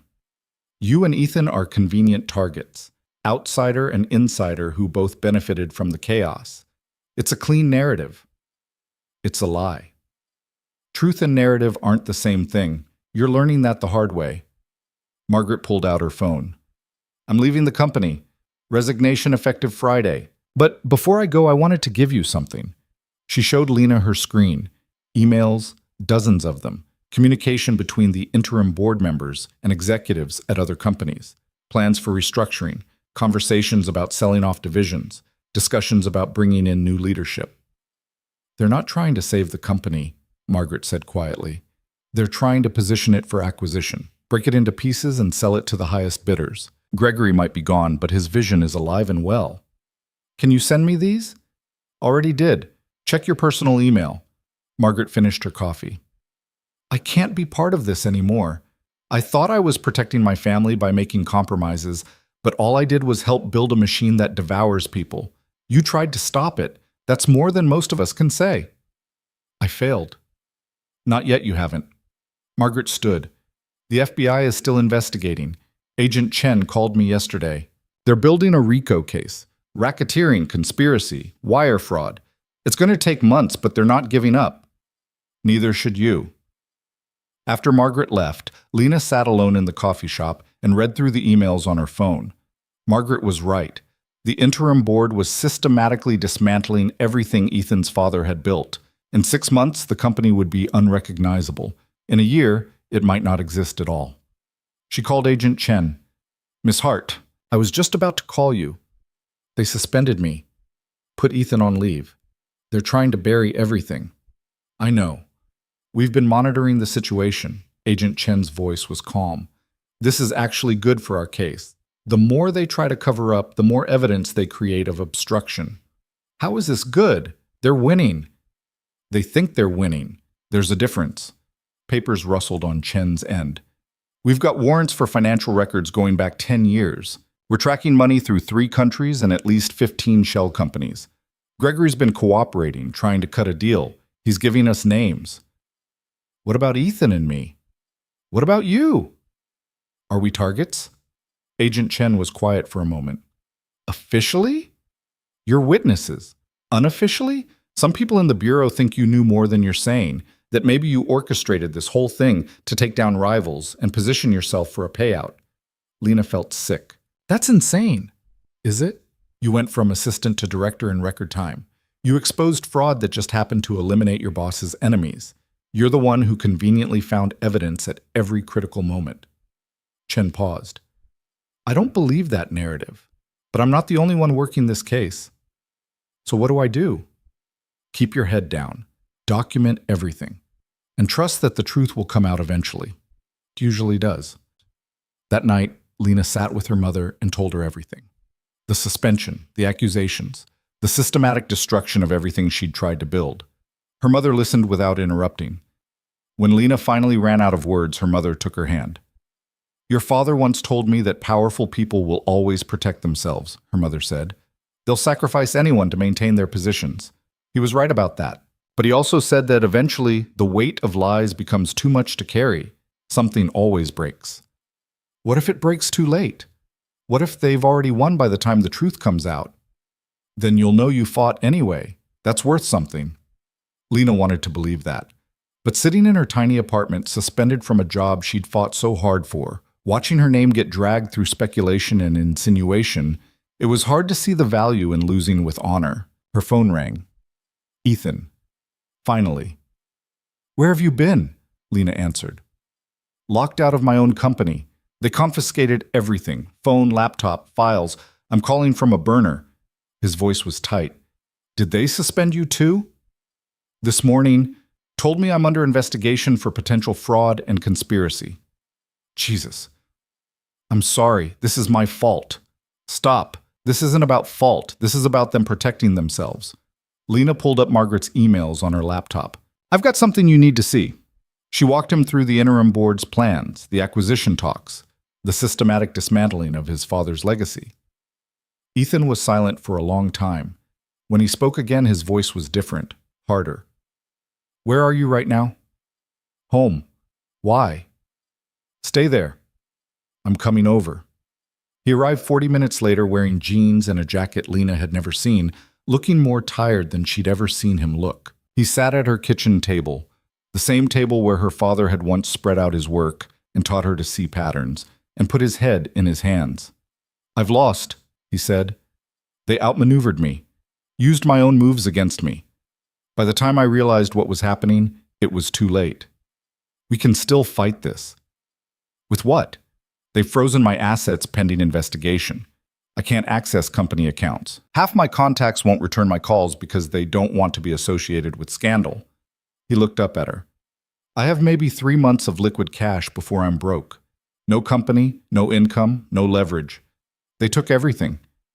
You have your daughter, your father's name, the truth. My daughter doesn't understand why Daddy can't go to work anymore. My father's name is being dragged through mud by people claiming he built this company on fraud. And the truth is apparently negotiable depending on who's telling the story." Ethan's laugh was bitter. "I should have taken the exit package when Gregory offered it. Should have walked away rich and intact." "You don't believe that." "Don't I? Look where fighting got us. You're suspended. I'm ruined. The company's being sold off in pieces. What exactly did we accomplish?" Lena felt anger rising. "We exposed corruption. We stopped a fraud scheme. We tried to do the right thing. And we failed. Congratulations on our moral victory while we watch everything burn. So what, you're just giving up?" "I'm being realistic. There's a difference." Ethan stood. "Go back to school. Finish your degree. Get a job somewhere else. Forget you were ever part of this mess. You're young enough to start over." "What about you?" "I'll figure something out. I always do." He moved toward the door. "Sorry I dragged you into this. You deserve better." "Ethan, wait." But he was already gone, leaving Lena alone in her apartment with Margaret's emails and a growing certainty that if she didn't do something drastic, everything they'd fought for would be erased like it never happened. She pulled out her laptop and started writing. Not in her journal this time. A document, clear, detailed, thorough. Everything she knew about the fraud, the cover-up, the interim board's plans. Names, dates, amounts, connections. She wrote for 6 hours straight, fueled by coffee and rage and the stubborn refusal to let them win without a fight. At 3 a.m., she finished 47 pages. Every piece of evidence, every conversation, every suspicion backed up with documentation. She saved it in 3 different places, then sent copies to people she trusted. James Porter, Agent Chen. A journalist she'd met once who'd promised to listen if she ever had something worth saying. Then she called the number on the card Margaret had given her. It rang 4 times before a sleepy voice answered. "This is Lena Hart. I'm ready to talk. On the record. Everything." The interview was scheduled for Friday at a news outlet that had been investigating corporate fraud for decades. Lena spent Thursday preparing, going over her notes, making sure every claim could be supported. Agent Chen called to warn her that going public could complicate the federal case. "I don't care," Lena said. "If I wait for the legal system to work, the company will be gone, and everyone involved will have moved on to their next scam. At least this way, people know the truth. Just be careful. These people will come after you.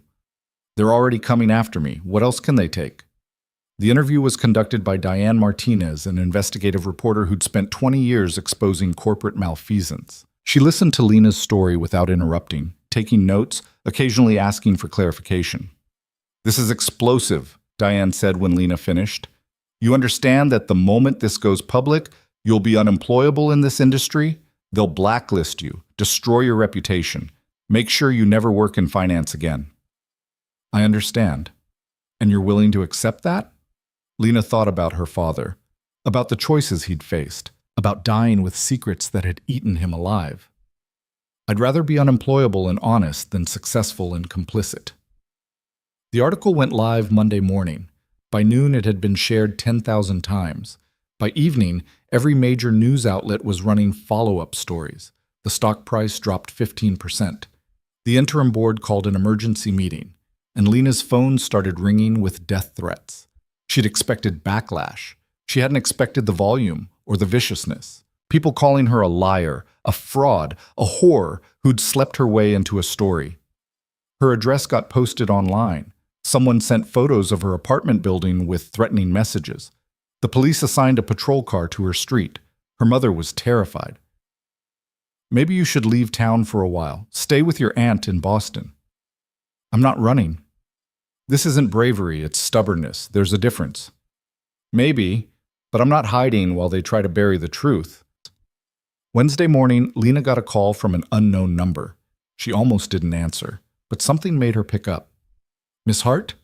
A woman's voice, vaguely familiar. This is Linda Kramer. We need to talk. They met in the same parking garage where Linda had first given Lena the flash drive. Linda looked worse than before, exhausted, scared, but determined. I read your interview, Linda said. It's going viral. The board is panicking. They're trying to contain it, but it's too late. The shareholders are demanding answers. Good.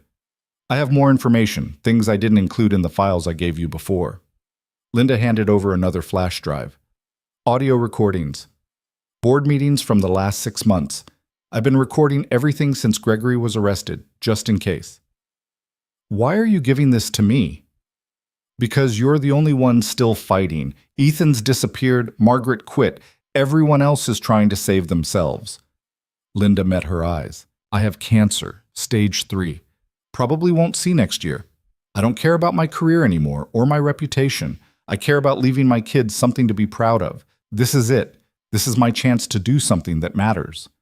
Lena took the flash drive with hands that weren't quite steady. Thank you. Don't thank me. Use it. Burn them down. The recordings were damning. Conversations about covering up the fraud. Discussions about how to discredit Lena and Ethan.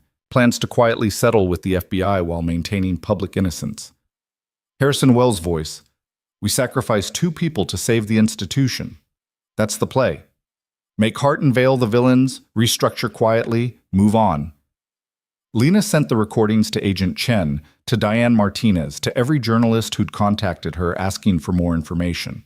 She posted transcripts on social media. She made sure there was no way to bury this anymore. Thursday morning, the FBI arrested Harrison Wells and Janet Ortiz on charges of obstruction of justice and conspiracy. Thomas Brennan resigned and fled to his house in the Hamptons. The interim board collapsed, and Ethan called. I saw what you did, he said. I couldn't let them win. You could have. You could have walked away, started over, saved yourself. His voice was rough. Why didn't you? Because someone had to finish it, and you gave up. I was tired. I am tired. But watching you fight alone while I hid, I can't live with that. Papers rustled on his end. I'm coming back. To the company, to the fight, to whatever comes next. I should have never left. The company might not exist anymore. Then we'll build something new, something better, together. He paused. If you'll still have me. Lena looked around her tiny apartment, at the threats piled up on her table, at her mother asleep in the next room, exhausted from another difficult day, at the city outside her window, vast and indifferent and full of people who would never know her name or care about her fight. We finished this, she said. Whatever it takes. Whatever it takes. The following week moved like an avalanche. More arrests, more resignations. The company's remaining leadership voted to bring Ethan back as CEO with a reform board and new oversight structures. The acquisition talks collapsed. The FBI's RICO case expanded to include 16 defendants. And through it all, Lena worked. Not from an office anymore. Her position was still technically suspended, but from her apartment, from coffee shops, from anywhere she could spread out her laptop and keep digging. She found more evidence, more connections, a network that went deeper and wider than anyone had suspected. Corporate fraud at 3 other companies, bribes to foreign officials, tax evasion schemes that spanned decades. Agent Chen called it the biggest white-collar crime case in 20 years. Lena called it unfinished. Because there was still one name that kept appearing in documents, always in the background, never quite directly implicated. A lawyer who'd structured many of the shell companies. A consultant who'd advised on the fraud schemes. Someone who'd been there from the beginning, helping build the network that had destroyed her father and nearly destroyed everything else. Vincent Morrison, corporate attorney, Gregory Nash's longtime friend and advisor. And the man who, according to documents Lena had found, had been the one to report her father to federal investigators 15 years ago. Not Chen, Morrison. Chen had taken credit, but Morrison had made the call. Lena sat in her apartment at 2 a.m., staring at evidence that proved Morrison had orchestrated her father's destruction to protect his own involvement in early fraud schemes. He'd used Chen as a front, let him take the blame and the credit, while Morrison continued operating in shadows. And he was still out there, untouched, protected by layers of legal complexity and plausible deniability. She called James Porter. "I need you to find someone," she said, "and I need everything you can dig up on him. Everything." "Who?" "Vincent Morrison. And James? I don't care if it's legal. I need the truth." James was quiet for a moment. "You sure about this?" "I've never been more sure of anything." "Then let's finish it." James called back 3 days later with a file so thick it took 20 minutes just to summarize. Vincent Morrison wasn't just a corporate attorney, he was an architect.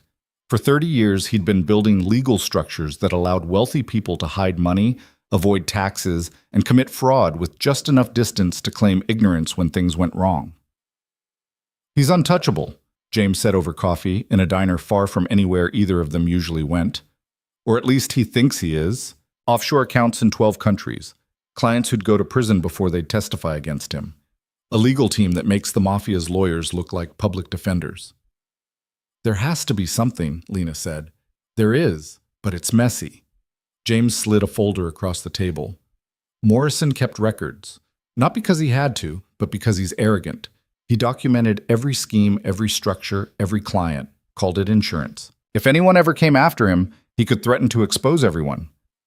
"Where are these records?" "That's the problem. They're in a safe deposit box at a bank in Switzerland. Completely legal, completely inaccessible without Morrison's physical presence and biometric verification." Lena felt hope deflating. "So we can't get to them." "I didn't say that." James leaned forward. "Morrison has a daughter, Emily Morrison. She's 32, works in nonprofit development, lives in Brooklyn. By all accounts, she's nothing like her father, actually tries to do good in the world." "What does she have to do with this?" "Everything. According to sources I can't name, Emily found out about her father's work 6 months ago. She's been estranged from him ever since, and she's been quietly gathering her own evidence, trying to figure out how to stop him without destroying her mother, who's sick and doesn't know the truth about what her husband does." Lena sat back. "You want me to approach her? I want you to talk to someone who might understand what you're going through. Someone else whose father wasn't who she thought he was." James finished his coffee. "Emily Morrison is speaking at a fundraiser tomorrow night, children's literacy program. If you happen to be there, you might find an opportunity for conversation." The fundraiser was in a converted warehouse in Brooklyn, the kind of space that tried very hard to look casual while costing a fortune to rent.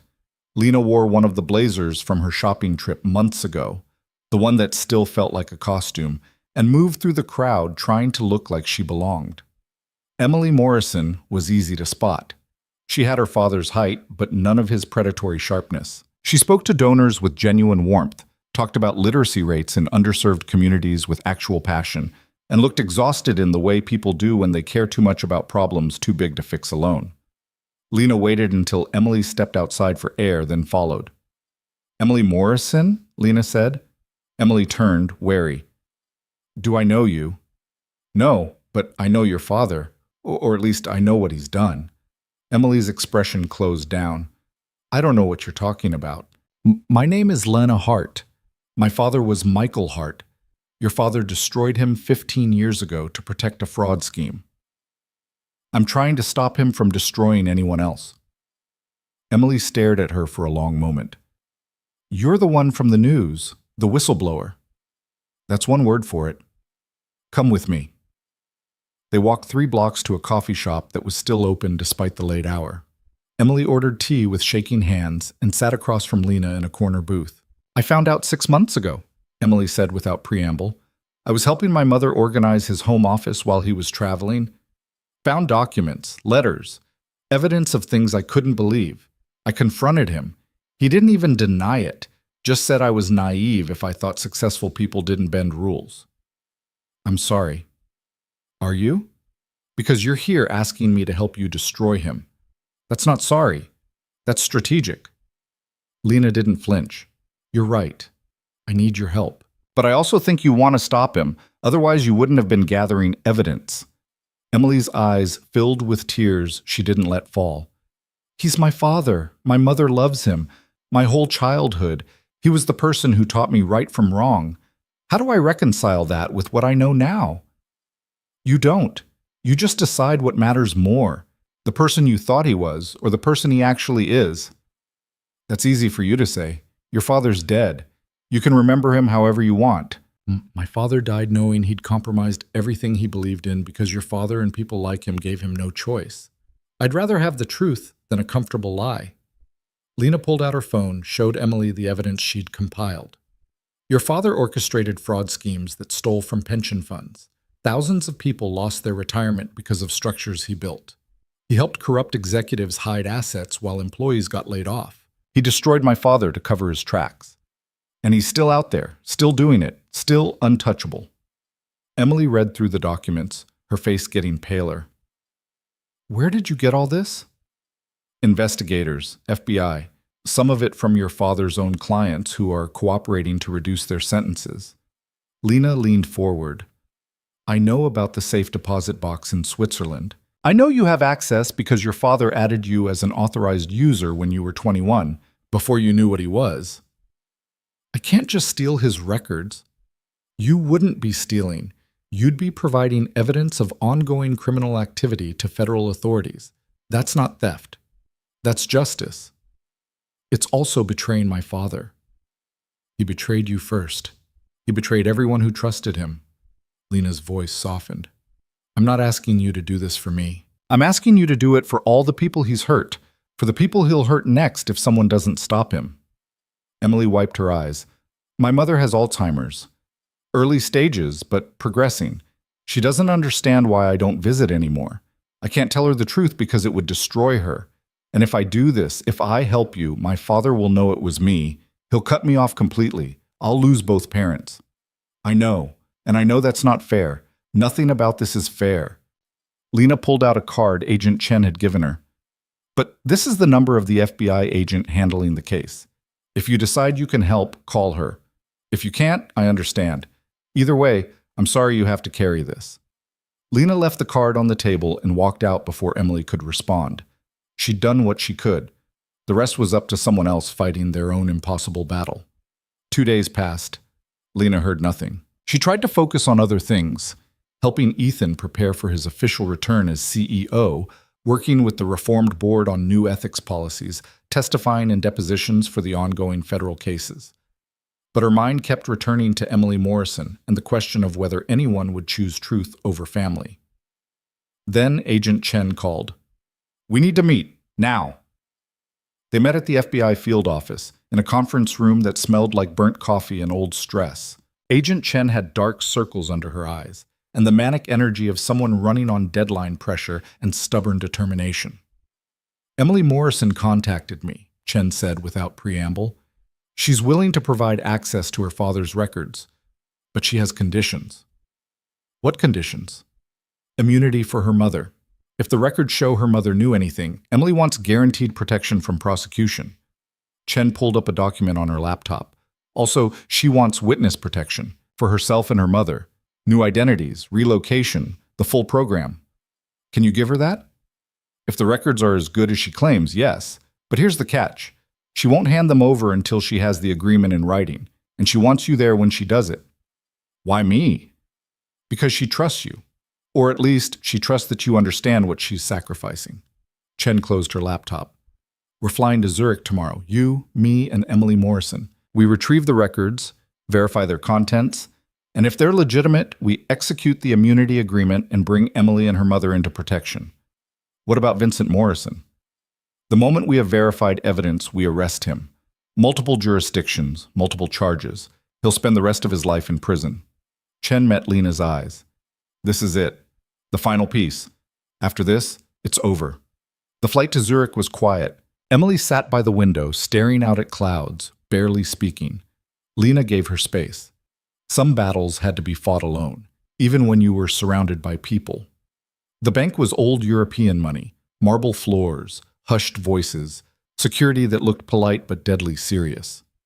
Emily showed her identification, submitted to biometric scans, signed documents with a hand that shook slightly. The safe deposit box was larger than Lena expected. Inside were USB drives, physical files, photographs, recordings. Decades of evidence organized with the kind of meticulous care that made her skin crawl. Morrison had documented everything because he never thought anyone would have the access or courage to use it against him. He'd been wrong. Agent Chen verified the contents on a secure laptop. Her expression went from focused to shocked to something close to awe. This is everything. Bank accounts, client lists, structural documents, communications. We can prosecute 50 people with this, maybe more. Then do it, Emily said. Her voice was hollow. Do it before I change my mind. They flew back to New York that night. Emily and her mother were in witness protection by morning. Vincent Morrison was arrested at his office at noon, surrounded by junior partners and assistants who'd had no idea what their boss actually did in his private practice. Lena watched the arrest on the news from Ethan's office. He'd been officially reinstated as CEO that morning, and his office had been restored to exactly how it had been before the chaos started. Same desk, same photo of Sophie, same view of a city that had nearly swallowed them both. It's done, Ethan said, standing beside her. Is it? Morrison's arrested, but he's got lawyers who'll fight this for years. Chen and Nash will cooperate to reduce their sentences. Most of the board members who were involved will settle quietly. And the company, she gestured at the window. The company survives, but does it change? We make it change. That's what the new structure is for. Ethan pulled up documents on his computer. New board composition, outside oversight, ethics committee with real power, whistleblower protections. Everything we should have had from the beginning. And you think that's enough? I think it's a start.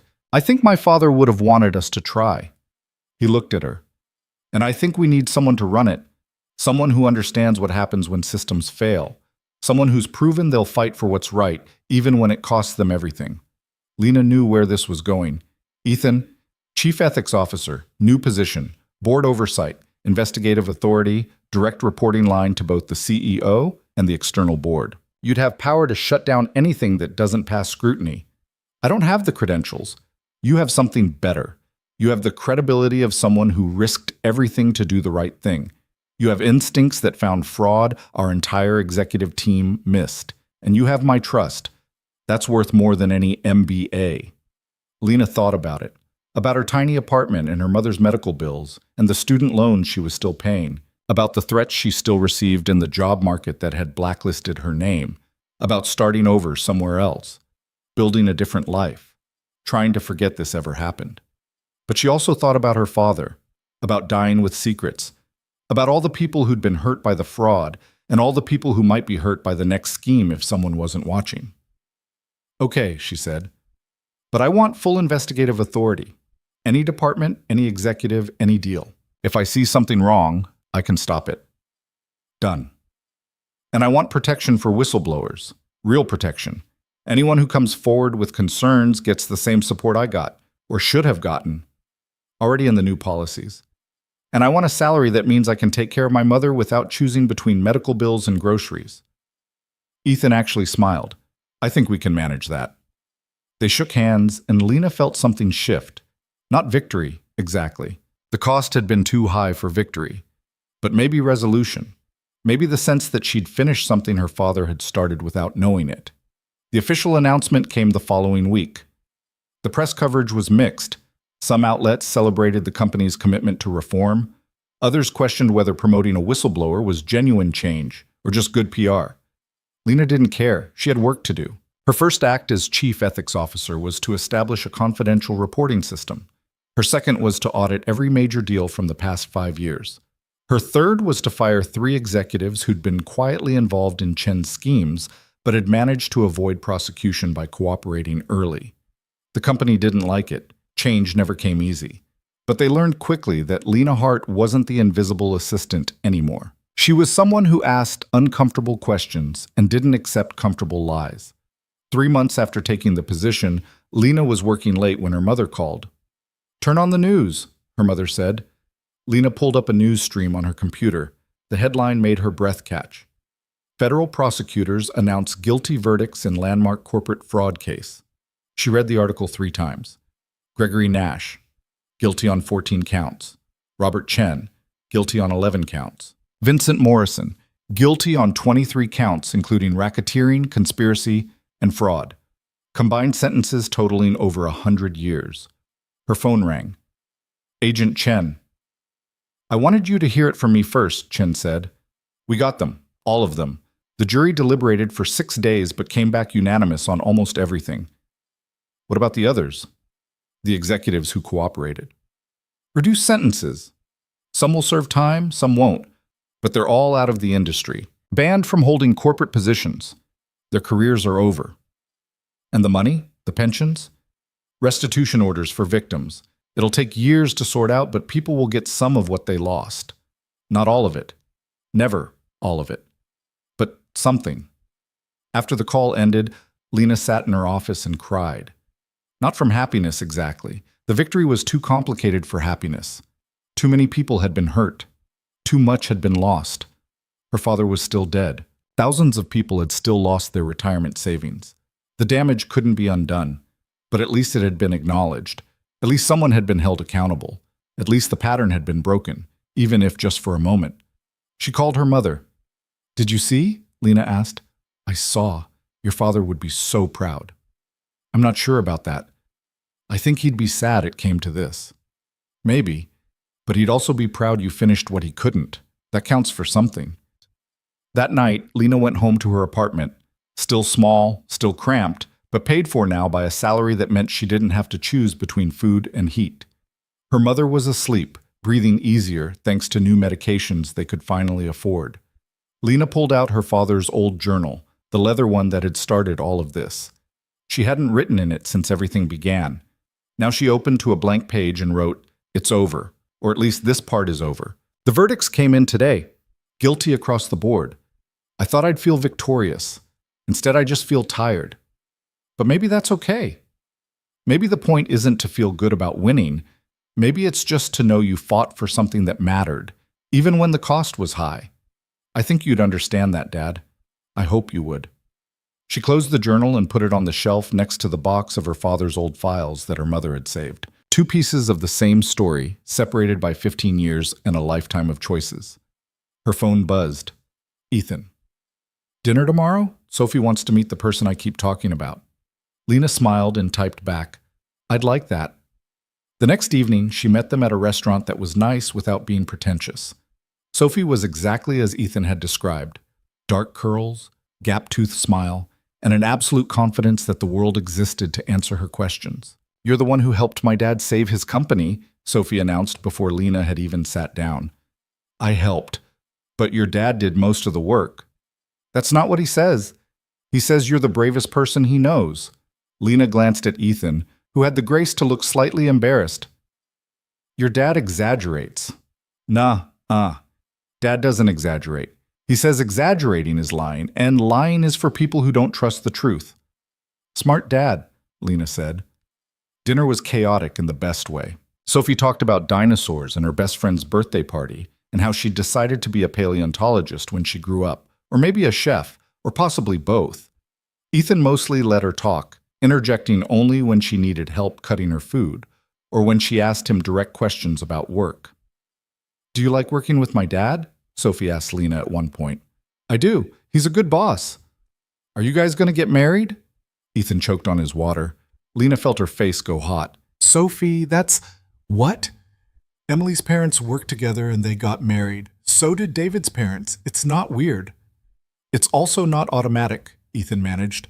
Miss Hart and I are colleagues. We work together. But do you like each other?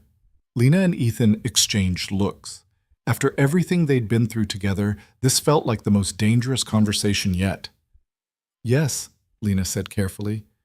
We like each other. Good, because Dad needs more friends. He works too much. After dinner, Ethan walked Lena to the subway. Sophie had been picked up by her grandmother, leaving them alone on the street as evening turned to night. I'm sorry about that, Ethan said. She's 6. She doesn't have a filter yet. It's fine. She's wonderful. She is, and she's right, for what it's worth. I do work too much. I have been for years, using it as an excuse to avoid everything else. He stopped walking. But these past few months, working with you, fighting alongside you, it reminded me that there's more to life than board meetings and quarterly reports. Ethan, I'm not asking for anything. I know we've been through too much. I know the power dynamics are complicated. I know you probably just want to focus on your new position and taking care of your mother. He met her eyes. But I wanted you to know that you matter to me, not as an employee or a colleague, as a person I admire and trust and care about. Lena felt something complicated happening in her chest. This is a terrible idea. We work together. We've been through trauma together. We're probably confusing gratitude for something else. Probably, Ethan agreed. And even if we're not, starting something now would be messy and complicated, and everyone would say I only got my position because of personal involvement. They definitely say that. So we should be smart about this. Professional. Maintain appropriate boundaries. Absolutely. They stood there on the sidewalk, not moving. But maybe, Lena said slowly, after some time has passed, after things have settled, after we've proven to everyone, including ourselves, that this isn't just crisis bonding or whatever the psychological term is, maybe then, Ethan finished, we could see what this is, without the fraud and the investigations and the constant emergency situations. Maybe then.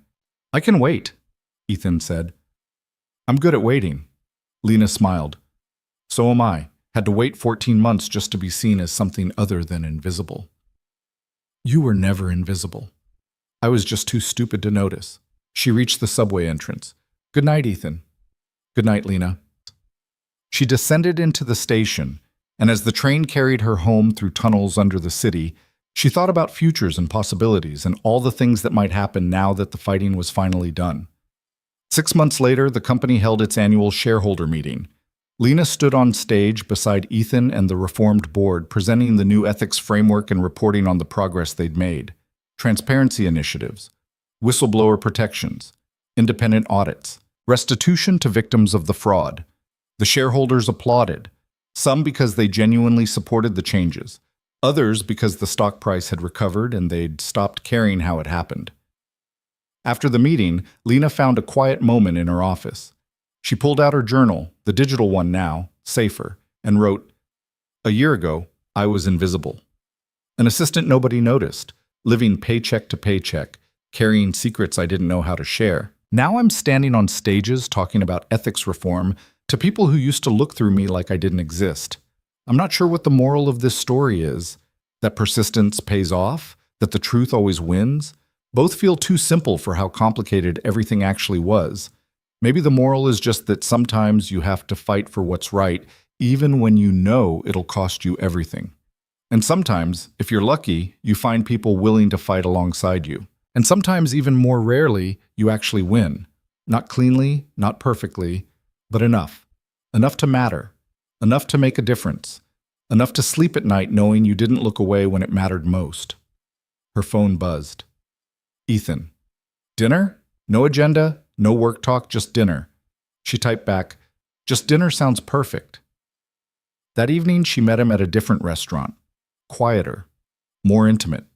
The kind of place people went for conversations that mattered. 6 months, Ethan said after they'd ordered. That's how long we said we'd wait. Technically, I said after things settled. Things aren't really settled. Things are never settled. If we wait for perfect conditions, we'll wait forever. Lena smiled. Fair point. So I'm asking, not as your boss, not as the CEO, as someone who's seen you at your strongest and your weakest and finds you remarkable either way. He reached across the table. Would you like to see what this is? Without the crisis? Without the pressure? Just us, figuring it out together? Lena took his hand. Yes, I would. Even though people will talk? People already talk. They've been speculating about us since the beginning. At least this way it'll be true. They talked through dinner about everything except work. About Sophie's upcoming school play. About Lena's mother, who was responding well to new treatments. About the apartment Lena was looking at in a better neighborhood, close enough to her mother, but with enough space to breathe. about small things and future things and all the ordinary moments that had been impossible when they were fighting for survival. When Ethan walked her home, he stopped at her door. "Can I kiss you?" he asked.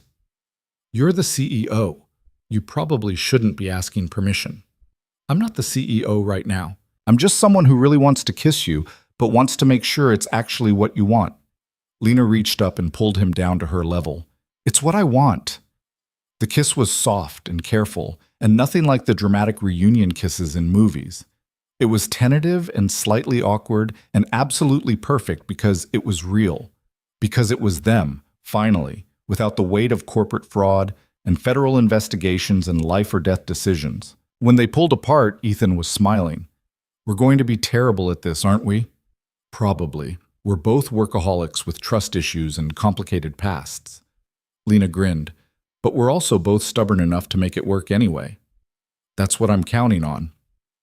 3 years later, Lena stood in her office, much larger now, with windows that overlooked the city and a door that had her full title engraved on the nameplate, Chief Ethics Officer. The company had grown, restructured, and rebuilt its reputation. Not perfectly. Nothing was perfect, but better. Measurably, demonstrably better. Her mother's health had stabilized, not cured, Parkinson's didn't work that way, but managed well enough that she could still have good days more often than bad ones. The fraud cases had finally concluded. Chen and Nash and Morrison were all in prison. Restitution had been distributed to victims. The industry had implemented new regulations. It wasn't enough. It was never enough, but it was something. And Ethan was picking her up in 20 minutes for dinner with Sophie, who was 9 now, and had recently informed them both that if they were going to keep dating, they should probably just get married already because it was getting ridiculous. Lena's phone rang. An internal number she didn't recognize. "This is Lena Hart." "Miss Hart, this is David Chen. I work in accounting, junior analyst. I need to talk to someone about something I found in the quarterly reports. Something that doesn't add up." Lena felt that familiar spike of attention, the pattern recognition kicking in. "Tell me what you found." David explained haltingly, nervously, clearly scared of being wrong or causing trouble, but the numbers he described did sound off. Small discrepancies. Nothing that would trigger automatic flags, but consistent, regular. The kind of thing someone might miss if they weren't looking carefully. "Send me everything you have," Lena said. "And David?" "You did the right thing calling. This is exactly what this office exists for." After hanging up, she sat for a moment with the weight of it. Here we go again.